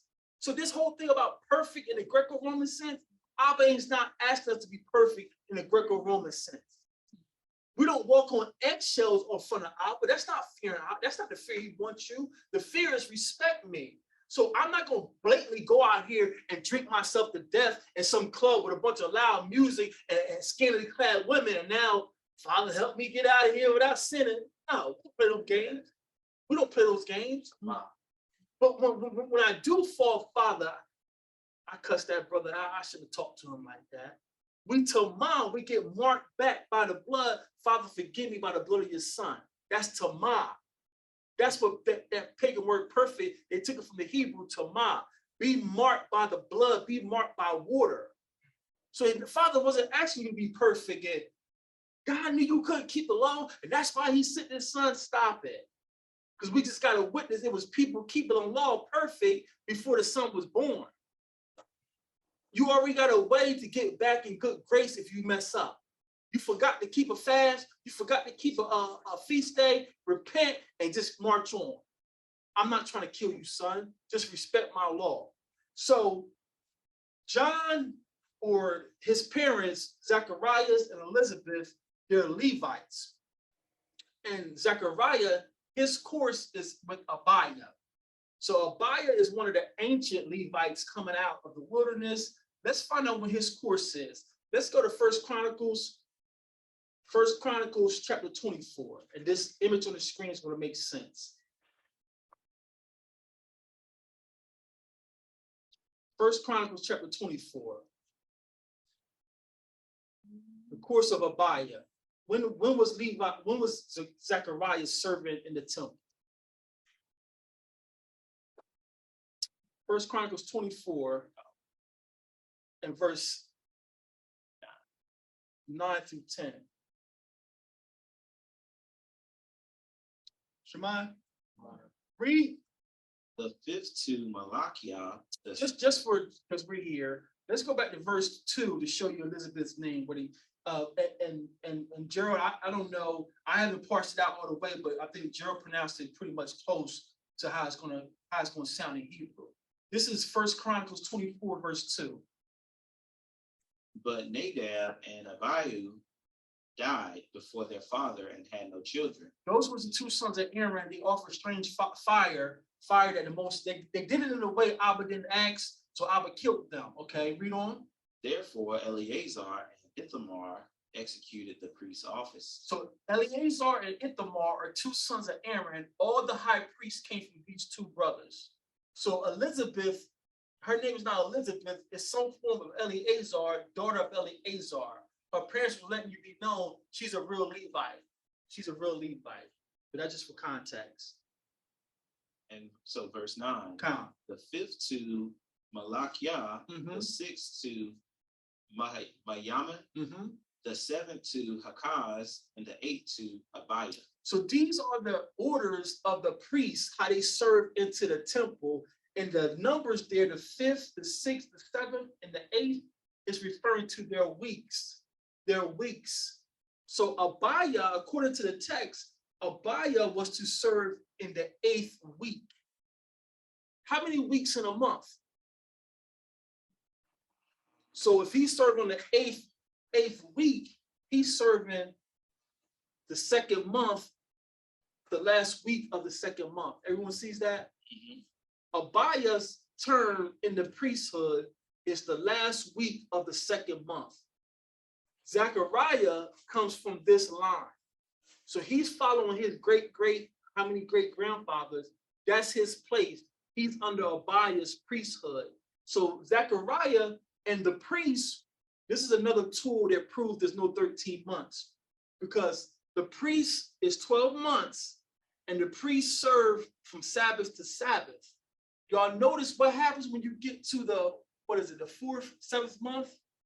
Y'all see the 7th month, what happens? What name is that? Yahoo or Yarab or something? Yahoo, Yarab. What happened with the order?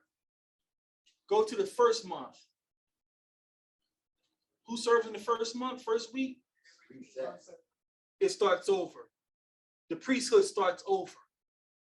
So there is no 13 months because we don't have no priest serving in the 13th month. They start over the 7th month and they run their priesthood, their weeks again. So the first week is Yahurab, and then so forth and so on. The 8th week is Abaya, and then when we get to the 7th month of the year, the order starts back over at the top.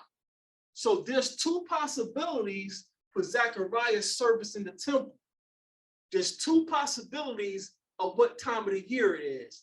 Either this is his first service, and it's the 8th week of the year, meaning the last week of the second month, or either it's the 8th month, the last week of the 8th month. Everyone with us? Yeah. There's only two possibilities for Abaya's course, so Zechariah is following one of these patterns, right? Now, Shemaiah, just so we stay fresh, let's read Luke 1:23 again. Luke 1:23. We're going to get through it. I know it's a lot. We're going to get through this. Kasha Baya.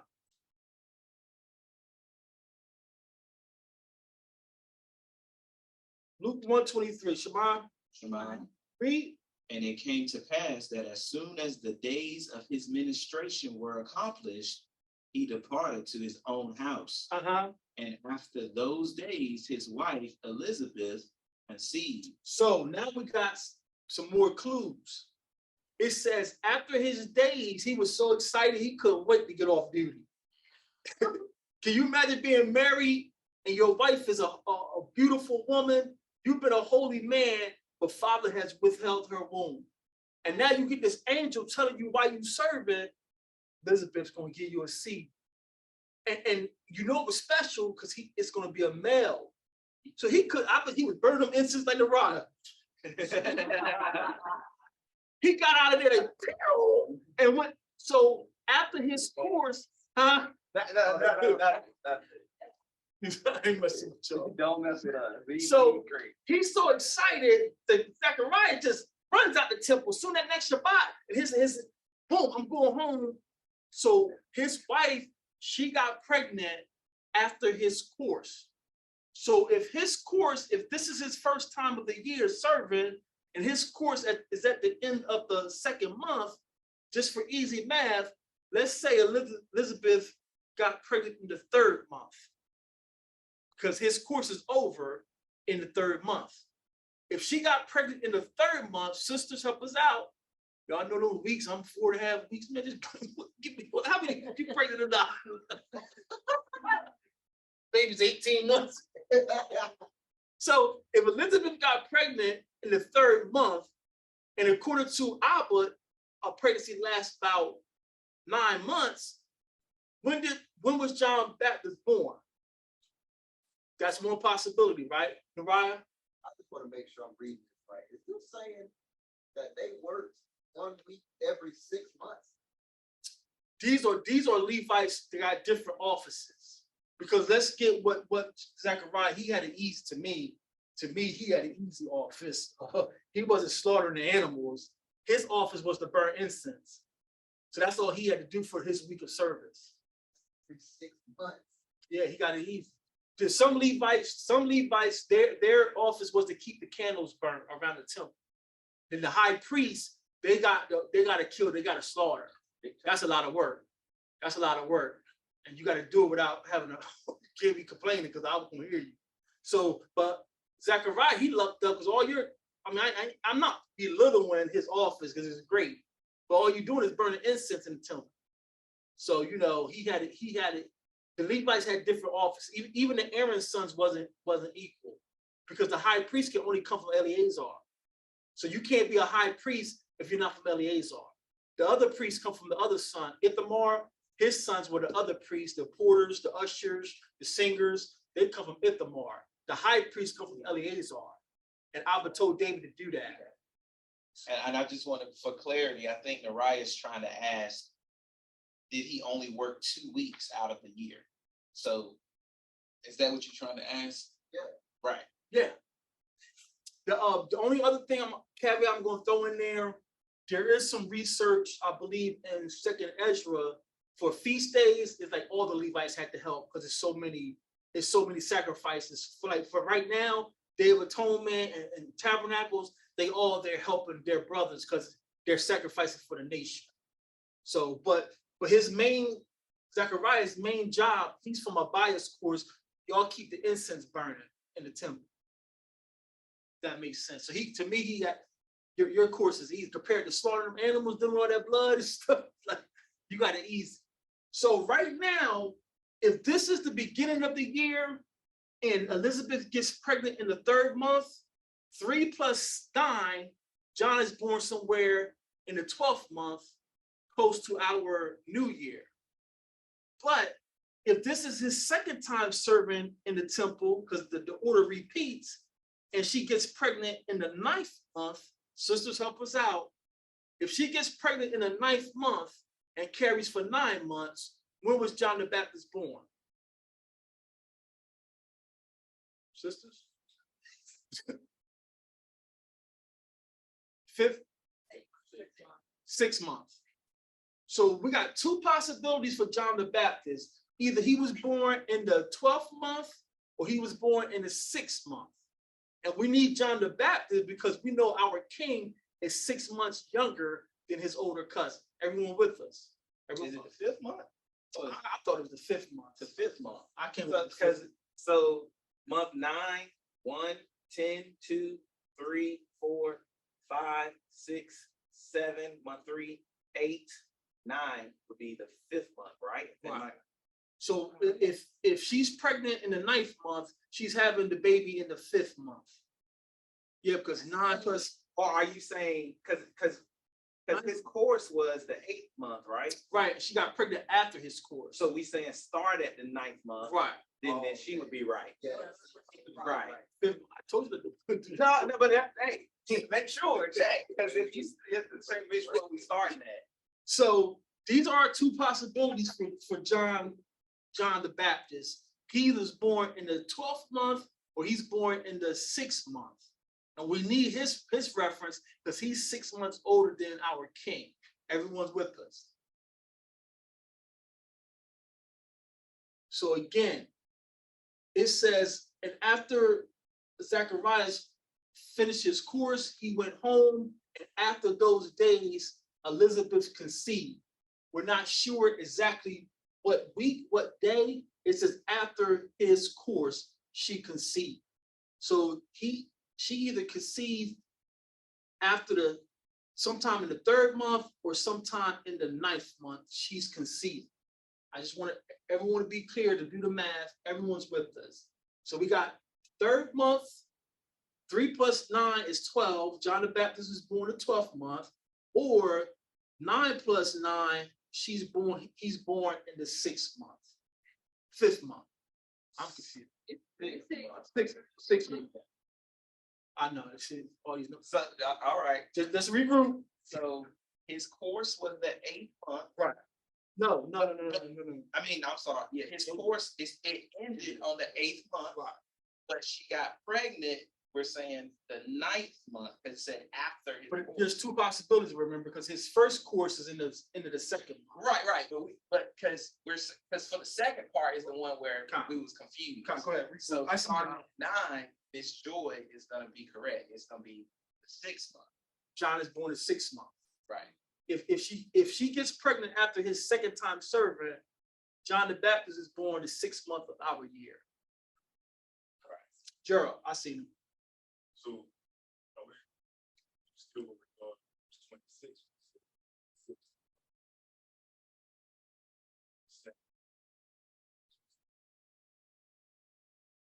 6 months.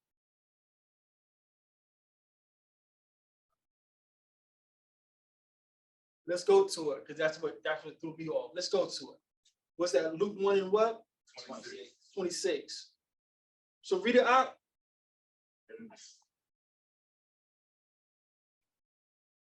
And in the 6th month, the angel Gabriel was sent from Elohim unto a city of Galilee named Nazareth. So this is what threw me off when I first did this. But this 6th month they're referring to, go back to Luke 1.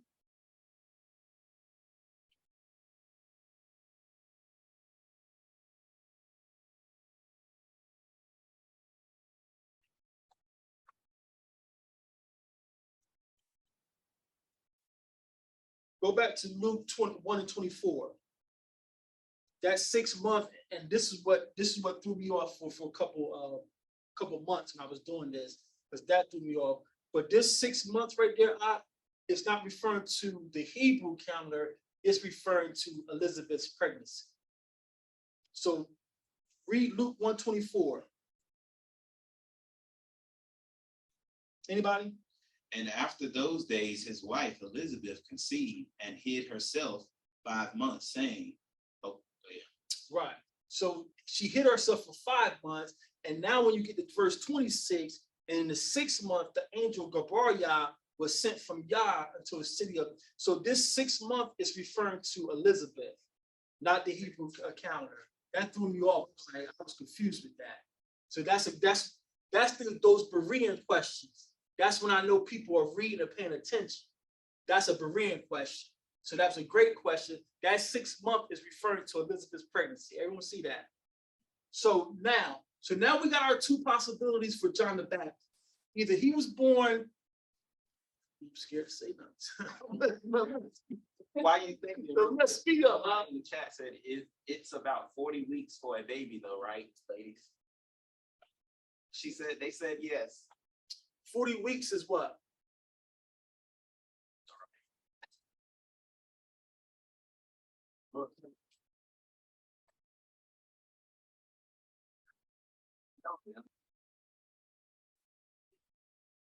Right. So whoever put that comment in the text, great question. There's a precept, and we pulled it for the class. It escapes me. It's in Second Ezra, or it's in Sirach. It says, "Ask a woman, can she hold her baby past her 9 months?" So according to Abba, if the pregnancy is what am I saying? Like the way it's supposed to be. Yeah, it's 36 weeks. So a woman shouldn't hold her young for 40 weeks. There's something wrong. According to Abba, pregnancy is 9 months or 36 weeks.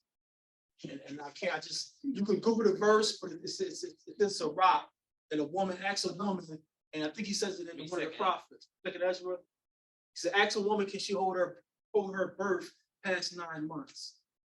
So a pregnancy, if it goes according to plan, it's only supposed to be 36 weeks or 9 months. So we got two possibilities for John the Baptist. Either he's born in the 12th month of the year, or he's born in the 6th month of the year. Those are our two possibilities for John the Baptist. Now, this chart may confuse you, but what we just did, that's all this chart is saying. That's all this chart is saying. Zechariah is in Abaya's course, and we know his course takes place during the 2nd month or month 2, and he has the 8th week. So if she gets pregnant after his course, and this is his first time serving for the year, we go to the 3rd month, plus 9, John is born the 12th month. If we take it out and just say, just to be fair, she gets pregnant sometimes in the 4th month, plus 9 months, then John the Baptist is born the 1st month. And then the second thing we were just doing, if Zechariah is serving his 2nd time for the year, that means this is his 2nd time working. This is the 8th month. It's the last week of the 8th month. So if we do the 9th month plus 9, John the Baptist is born the 6th month. That's all this chart is saying. And we know Messiah comes 6 months later, because when Mary goes to talk to Elizabeth, it says the baby leaped at hearing Mary's voice. And we know Mary herself, Mr. Catholic, is not holy. She's righteous, but that baby, John the Baptist, leaped in Elizabeth's womb because Mary is carrying our Savior. That makes sense. So we got our timeline here. John the Baptist is 6 months older than Hamashiach. Let's see if we can flesh this out. Let's go to Luke 2, verse 6. Luke 2, verse 6. Got like 3 more slides and we out of here. Luke 2, verse 6. Shaman, read. And so it was that while they were there, the days were accomplished that she should be delivered. And she brought forth her firstborn son and wrapped him in swaddling clothes and laid him in a manger, because there was no room for them in the inn. Okay. Verse 8. And there were in the same country shepherds abiding in the field, keeping watch over their flock by night. So nothing written, even though we're finding out that a lot of this New Testament text has been garbled by the pagans, Abba is with us and showing us things, even what we have here. The bones of this text is good, and the Messiah is with us, talking to us. Now, our king is just born, and what we get some context clues of what time of the year it is, because the text, if you believe this text, I do. I'm not arguing with you. I'm not trying to indoctrinate you or convert anyone. The text is saying that at the time that Mary delivered, there was no places in the hotel. There was no places in the hotel, and she swaddled the baby and put him in. It's not a manger. You do the research. Remember, Joseph is taking Mary up, and Jerusalem is on a hill. Mount Zion is on a hill. So we got cities all along. When you see our land is beautiful. So you drop down, like me and Queen went to the mountains. Maybe if we all here this year or next year, we go back to the mountains for Tabernacles. But as you go up a mountain, there's different elevations. You'll find little stores, little houses. Then as you keep going up, your ears is popping, you're going, and there's more stores and houses.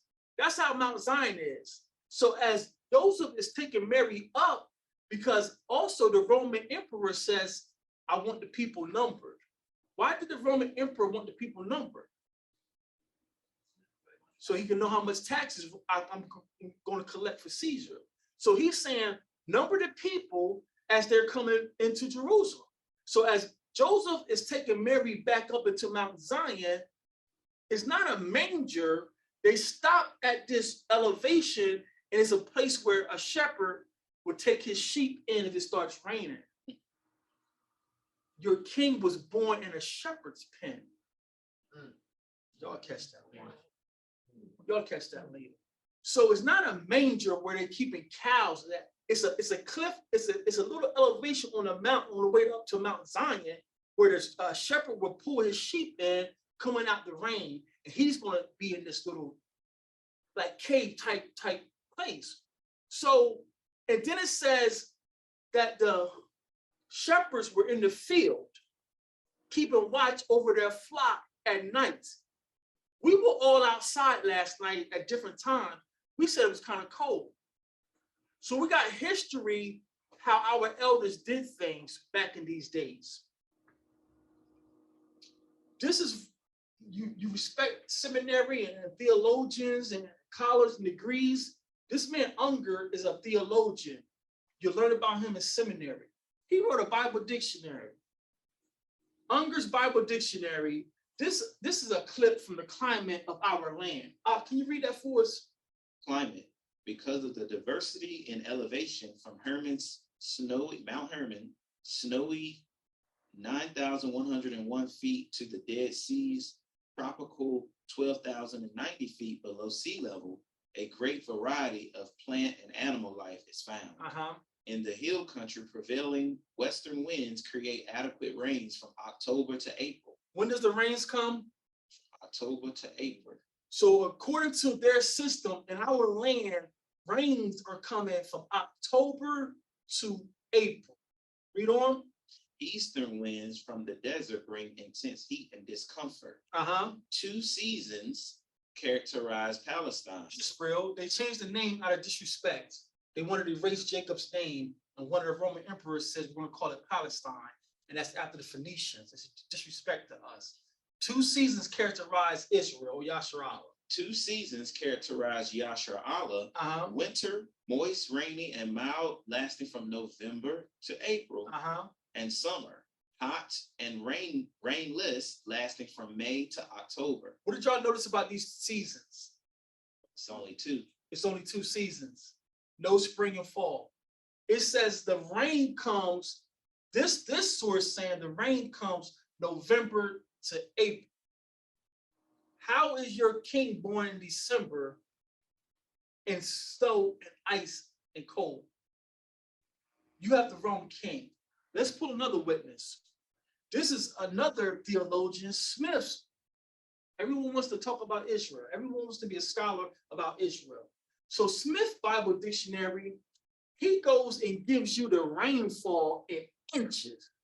Now I know this is hard to read, but it says January, the temperature is 49.4 degrees on average.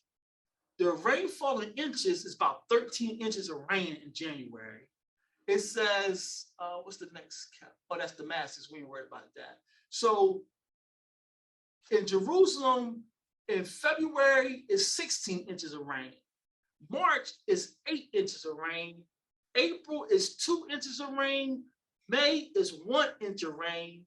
June, July, August, September has 0 inches of rain. Y'all see where I'm going with this?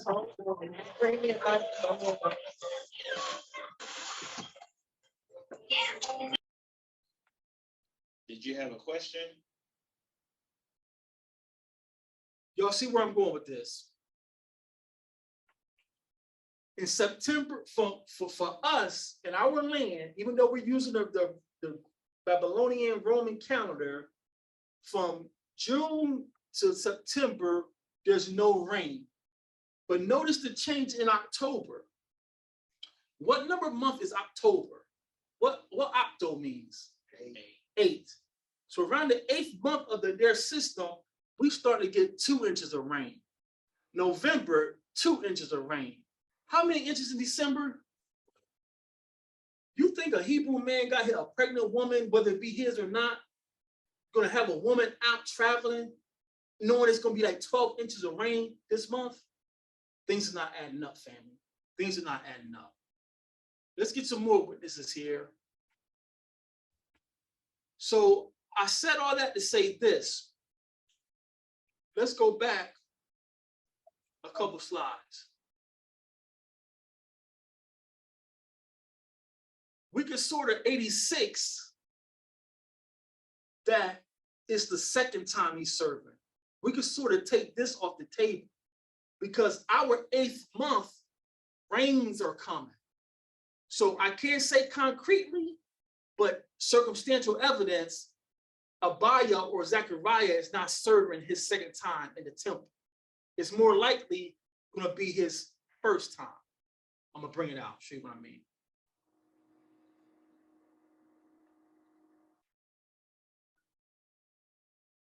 Let's read this. This is from 2 Babylons. Can you read this? 2 Babylons by Alexander Hislop. The festivals of Rome are innumerable, but 5 of the most important may be singled out for elucidation: Christmas Day, Lady Day, Easter, and the Nativity of St. John, and the Feast of Assumption. Each and all of these can be proved to be Babylonian. And first, as to the festival in honor of the birth of Christ, or Christmas, how comes it that the festival was connected to the 25th of December? Even this pagan is like, now he's a pagan Catholic priest, but he started to do some research. I think he said he traveled a little bit, and he was like, everything Rome doing, we stole from Babylon. And he's like, how did my fathers, pagan Roman priests, how did he tell us that the birth of this Israelite Messiah is December 25th? That's what this man is saying, Alexander Hislop. Read on. There is not a word in the scriptures about the precise day of his birth or the time of the year when he was born. What you say, Al? There was not a word in the scriptures about the precise day of his birth or the time of the year when he was born. Pastor, why you got a tree in your church again? Pastor, why you got a tree in your church, Pastor? Each and all of these can be proved to be Babylonian. What? So, Pastor, you sitting out Christmas cards with your family in front of a tree, you're following Babylon. But you got power in your church? That Hikamohando is coming from heaven? No, it's not. Read on. The word, what is recorded there implies that at what time soever his birth took place, it could not have been on the 25th of December. So the text, he's saying the text we just read in Luke, it applies with strong witness that our king could not have been born in December. Read on. At the time that the angel announced his birth to the shepherds of Bethlehem, they were feeding their flocks by night in the open field. Now, no doubt, the climate of Yasha'Allah or Israel is not so severe as the climate of this country, but even there, though the heat of the day is considerable or be considerable, the cold of the night from December to February is very piercing. So this pagan Alexander Hislop saying, listen, no, the climate in Yasha'Allah or Israel is not as bad as it is in Rome. It's not as cold as it is in Rome, but even their nights get too cold for shepherds to be out in the field during the month of December. That's what he's saying. Read on. And it is not the custom for the shepherds of Judea to watch their flocks in the open fields later than about the end of October. Say what? And it's not custom for the shepherds to watch their flocks in the open fields no later than about the end of October. Now, he just said there's not, our custom is not to have our animals in the field later than October. Y'all see that asterisk after that comment? The asterisk is saying he's referencing a Hebrew resource. We have an ancient patriarch. I call him a Talmudist. Anybody ever heard of Rambam? Rambam is a Talmudist. His name is Maimonides. Anybody ever heard of Maimonides? Maimonides he's doing like the 900s to 1000 period, has a lot of writings, and a lot of people are reciting his garbage. But he's saying, he's getting this from an Israelite saying, in Jerusalem, they don't keep their animals in the field later than October. So let's put this into practice. If Messiah was born and the shepherds were still in the field, now they're saying that we don't be in the field with our animals after October. What's the latest that the Messiah could have been born? Go ahead. September. If we still got shepherds in the field, it can't be October, because this text is saying Israelites or Hebrews don't keep their animals in the field past October. Let's get a little bit more. Gil? In his commentary on Luke 2:8 as the following: there are 2 sorts of cattle with the Jews. There are the cattle of the house that lie in the city. Milk cows. He stays in your backyard because he's or she's a milk cow. Read on. The cattle of the wilderness are they that lie in the pastures. On which one of these commentators, Maimonides, observes, these lie in the pastures, which are in the villages, all the days of the cold and heat, and do not go into the cities until the rains descend. So the ones that's out in the fields, open fields, they don't bring them inside the city and put them in the barns until the rains come down. Let's read on. The first rains falls in the month Marchesvan, which answers to the latter part of our October, When does the rains come? the latter part of October, Uh-huh. and the former part of November. So here's another witness saying from October to November, in our land is heavy rains coming down. Read on. From whence it appears that Christ must be born before the middle of October. Y'all hear that? Hamashiach has to be born before the middle of October if we accept this text in Luke that there were shepherds in the field. It cannot be past October because we're not going to have our animals out there because animals get sick like us. So it can't be past October. Read on. Since the first rain was not yet come. Uh-huh. Iddo on Deuteronomy 11 and 14 says that the first rain is in autumn, that is September or October. Here's another pagan, a theologian saying, his name is Kiddo. He's saying, according to him and his research, in Israel, the first rains come in September and October. Family, let's go back now. We have enough circumstantial evidence to take this second course off the table. Because remember, we said that if Zechariah is serving under a Abaya course, and Elizabeth got pregnant in the 9th month, that means she's going to have the baby when? In the 5th or 6th month. What did we decide on, y'all? If she was in the night, it was This is why I would say this, because assuming based off what you're saying, when you brought up the witness, as soon as Maya's course is over, but the very next day or that same night after he got off work, he's going to his wife. Right. So in which case you would count the 9th month as that first month. Right. So you would say 9, 10, 11, 12, 1, 2, 3, 4, 5. We can even be generous though. We can be generous, and even if we do it like that, no matter if we run it down that she conceived in the 9th month or 10th month. If she conceived in the 9th month, that means she gave birth in the 5th month, right? If she gave birth, if Elizabeth, let me identify these people. If Elizabeth gave birth in the 5th month, and we established that Hamashiach is 6 months after, when would a Hamashiach have to be born? 5th month plus 9. What month? 11th month. We just got text that it's raining heavy in Israel.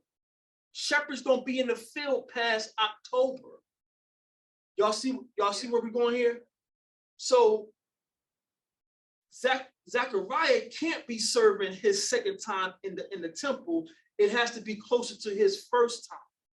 So now let's put Zechariah in his first time for the year, and let's just say, we can even push it up to month 4, but for easy math, let's say Elizabeth gets pregnant in the 3rd month.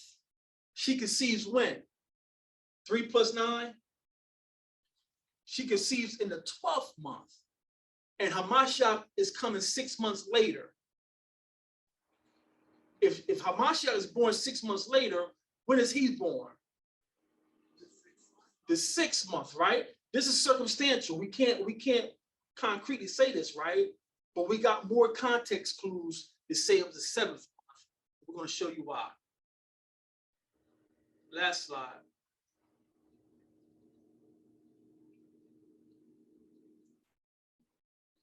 Let's go back to Luke 2. Luke 2 and 6. It's the last slide. These elders of ours, they wrote everything for a purpose, family. They wrote everything for a purpose. And it proves to me that you pagans, y'all didn't know enough of our language because y'all didn't know. You ever got caught cheating? Imagine this. Now, Ryan, you're an artist. Imagine you working on your masterpiece. And man, I'm gonna kill it. And you got all kind of music playing, and you go to your sensei or your leader, and you say, "Here's my masterpiece." And your leader says, "Son, come back when you're ready." I've been working on this for 2 years, 5 years. This is it. And he says, "You plagiarized it." And you like, "How you know?" And you were so excited, you copied even the artist's signature on your masterpiece. That's how we're catching these pagans in our text. You don't know enough of Hebrew to take the Hebrews out. That's why they say it's proof that these letters were originally written in Hebrew, because the Hebrewism wouldn't carry over into Greek. It's too much of the Hebrew culture in this text. So y'all didn't know what to change in this text, and the Most High is bringing this out. Luke 2:6. Let's read this again. And so it was that while they were there, the days were accomplished that she should be delivered. And she brought forth her firstborn son and wrapped him in swaddling clothes and laid him in a manger because there was no room for them in the inn. There was no room for them in the inn. So again, this is circumstantial, but if he's born the 6th month, why wouldn't there be hotel rooms available in Jerusalem in our 6th month? Do we have any feast in the 6th month? We don't, right? But we do have a lot of feasts in the 7th month. So it makes more sense that it's the 7th month of the Hebrew year. It's the real Jeho.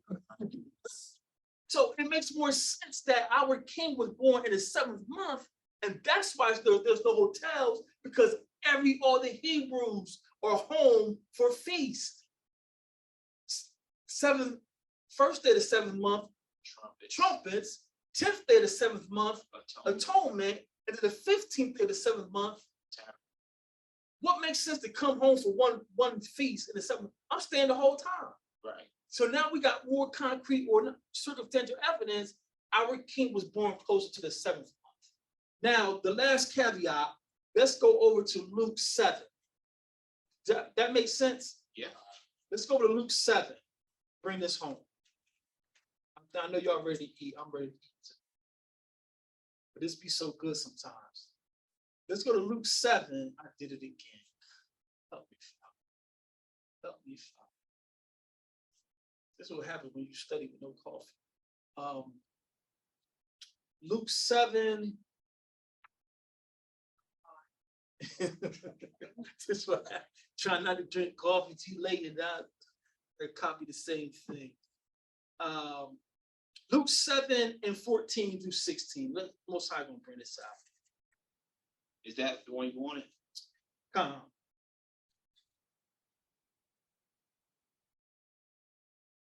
Oh, you looking for Isaiah. And he came and touched the buyer, and they that Save that. I'm sorry, I've saved that. Save that. Let's go to Luke.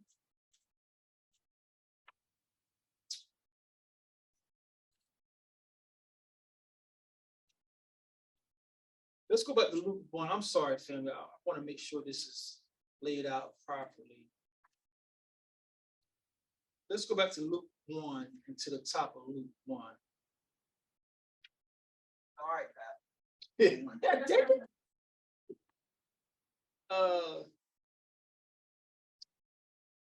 Or is it John? I'm sorry, it's John 1. I want to go to the top of John. The birth of Messiah.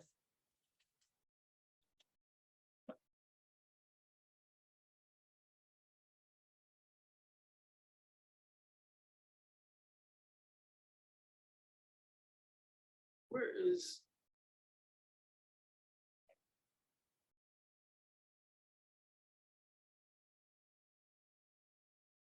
Because there's some more context clue. I'm sorry, Luke 3. That's what I messed it up at.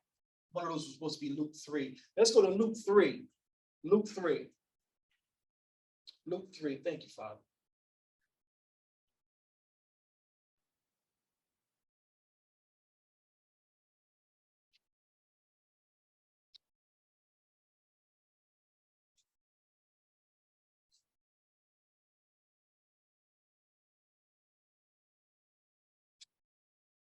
No, I'm sorry, Luke 2. Luke 2. Thank you. Luke 2. Luke 2. Hold on, y'all. We about to get some sandwiches. Luke 2, the birth of Christ. Can you start at the top out? Luke 2 and 1. And it came to pass in those days that there went out a decree from Caesar Augustus that all the world would be taxed. So Caesar or Caesar, the leader of Rome, says he wants all the world to be taxed because he controls the world and he wants to know how much money he's bringing in. So count the people so we know how much money we can expect every year. Read on. And this taxing was first made when Cyrenius, the governor of Syria, and all went to be taxed, every one into his own city. Everybody's going to be taxed in his own city. Read on. And Joseph also went up from Galilee out of the city of Nazareth into Judea, unto the city of David, which is called Bethlehem, because he was of the house and lineage of David, to be taxed with Mary, his espoused wife, being great with child. Right. And so it was that while they were there, the days were accomplished that she should be delivered. So she happens to deliver as they're going up. And the text is just pointing out that this is the time that a national or world taxation went around. Now, here's the history. I don't have time today, but we brought this out before. Every Roman emperor, you don't want to be the one that lose Jerusalem on your watch. On your watch. So what am I saying? Even though they're ruling us and we're paying tribute to them, keep them happy, keep them Jews in line. Don't do anything to upset these Jews to make them revolt. So the emperors, why would you have me traveling back home when it's inconvenient? If I'm a smart emperor, and a lot of times they had Hebrews being their little interpreters, well, emperor, it makes sense to tax the Jews during their feast when everyone's home. Y'all see what I'm saying? Right. So now it makes more sense that this taxation is happening during the feast of the 7th month. And now there's no room because everyone's home for the feast. And the Roman emperor's like, yeah, while they come home, count them so we know how much money we bring in. That makes sense? Yeah. Now let's go to Luke 7 and 14. Well, no, let's start by Luke 168. Go back to Luke 168. I don't want to shortchange Messiah. Luke 1 and 68. Because the whole point, we took you through all this to show you that Sakah, provision, tabernacles, all points to Messiah. Proof that Abba Yah is protecting and providing for us. Let's go to Luke 168. Read. Blessed be Yahweh Elohim of Yasharallah, for he hath visited and I'm sorry, start for context, go back to 67. Verse 67, and his father Zacharias was filled with the Ruach and prophesied, saying. Now catch this, family. I know we're ready to eat, but John the Baptist is born. And now his father Zacharias is about to prophesy. Listen to how he prophesied. I want to see if y'all catch this. 67. Blessed be, 67, 68. 68. Blessed be Yahweh Elohim of Yasharallah. For he hath visited and redeemed his people. He has did what? He has visited and redeemed his people. Psalms 39. A body thou hast prepared for me. Keep going. And hath raised up a horn of salvation for us, Hawashai, in the house of his servant David. What's wrong with that, family? Not what's wrong with that. Who was he talking about here? But he just had a son. He just had a son. So why is he not talking about his son? How do we know he's talking about Yahushua? He said son of David. Yeah. Whose house is he's a part of? Levi. His son is a forerunner for the Messiah, and the angel gave him this, and he knows that my son is going to do some work, but this is confirmation that he's going to raise up us a horn, a power of salvation from the house of David. Right? You want to witness that with the prophecy? I hear a voice crying out of the wilderness. We can't, we're refugees. I know they're ready to eat. I see that their faces are getting tired too, but that's another witness. Another witness. You have something out? I was just gonna say to you, and we can bring it out later, but remember that prophecy Isaac gave Levi and Judah is the Right here. Ooh. Oh, praise to the Lord. So the power of this family, here's John, who was barren. Him and his wife are old people. He's blessed you to have a son in your old age, and the spirit comes on him. He starts prophesying, but he's not even prophesying about his boy. He's prophesying about his little cousin, his little nephew. Y'all see that? Read that again, Al. Yep. And his father Zacharias was filled with the Holy Ruach and prophesied, saying, "Blessed be the Yahweh Elohim of Yasha'Allah, for he hath visited and redeemed his people, and he hath raised up a horn of salvation for us in the house of his servant David, as he spake by the mouth of his holy prophets, which have been since the world began." Since the world began, this thing about this is about us having Sakah. A body has thou prepared for me. It's Messiah, our proof. I haven't forgotten about y'all. I'm still protecting y'all. And here's the body I'm preparing as my witness. I'm still with the nation of Israel. All praise be the Most High God. Let's bring this home. And if you don't mind marking in your text, highlight or underline Luke 1:68. He has visited and redeemed his people. He has visited and redeemed his people.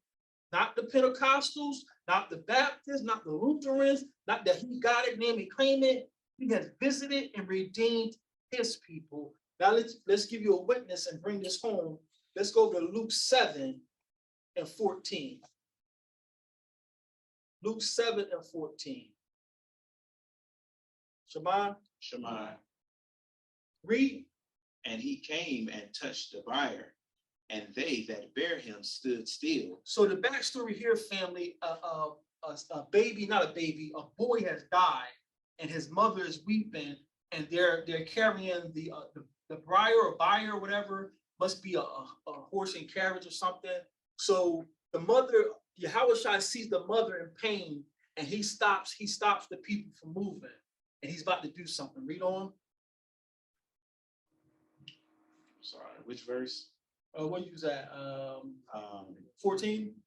And he said, right, and he said, "Young man, I say unto thee, arise." Verse 15. And he that was dead sat up and began to speak. And he delivered him to his mother. Read on. And there came a fear on all, and they glorified Elohim, saying, that a great prophet is risen up among us. They worship Jesus. They glorified Elohim. It's our culture. They knew, we righteous people know we give Yah credit and honor for everything that a man does. So this worshiping Christ that we grew up with in church is not the culture. We worship his father because he worshiped his father. Read on. And there came a fear on all, and they glorified Yahweh, saying that a great prophet is risen up among us, and that Elohim have visited his people. They said what? That Elohim have visited his people. A body thou hast prepared for me. The King Hamashiach is proof that Abba is still with his people. That's what Hamashiach is. A body thou hast prepared. Now watch, let's tie this in. Let's go get Isaiah 7:14.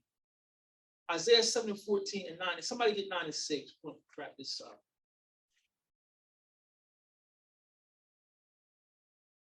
I had to bring this out now because I can't do slides out to the camping because I don't want to bring a TV out there. Isaiah 7:14. Shema. Shema. Read. Therefore, Yahweh himself shall give you a sign. Uh-huh.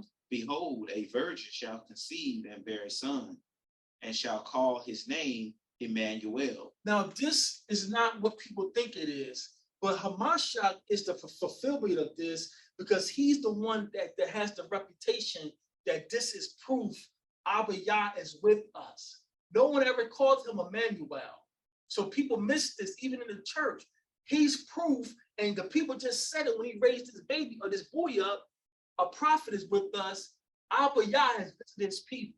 Let's go get another one. Let's get Isaiah 9 and 6. They missed all these Hebrews. This text is for us, by us. Hebrews 9 and 6. I mean, sorry, I'm getting hungry too. Isaiah 9 and 6. You got it up?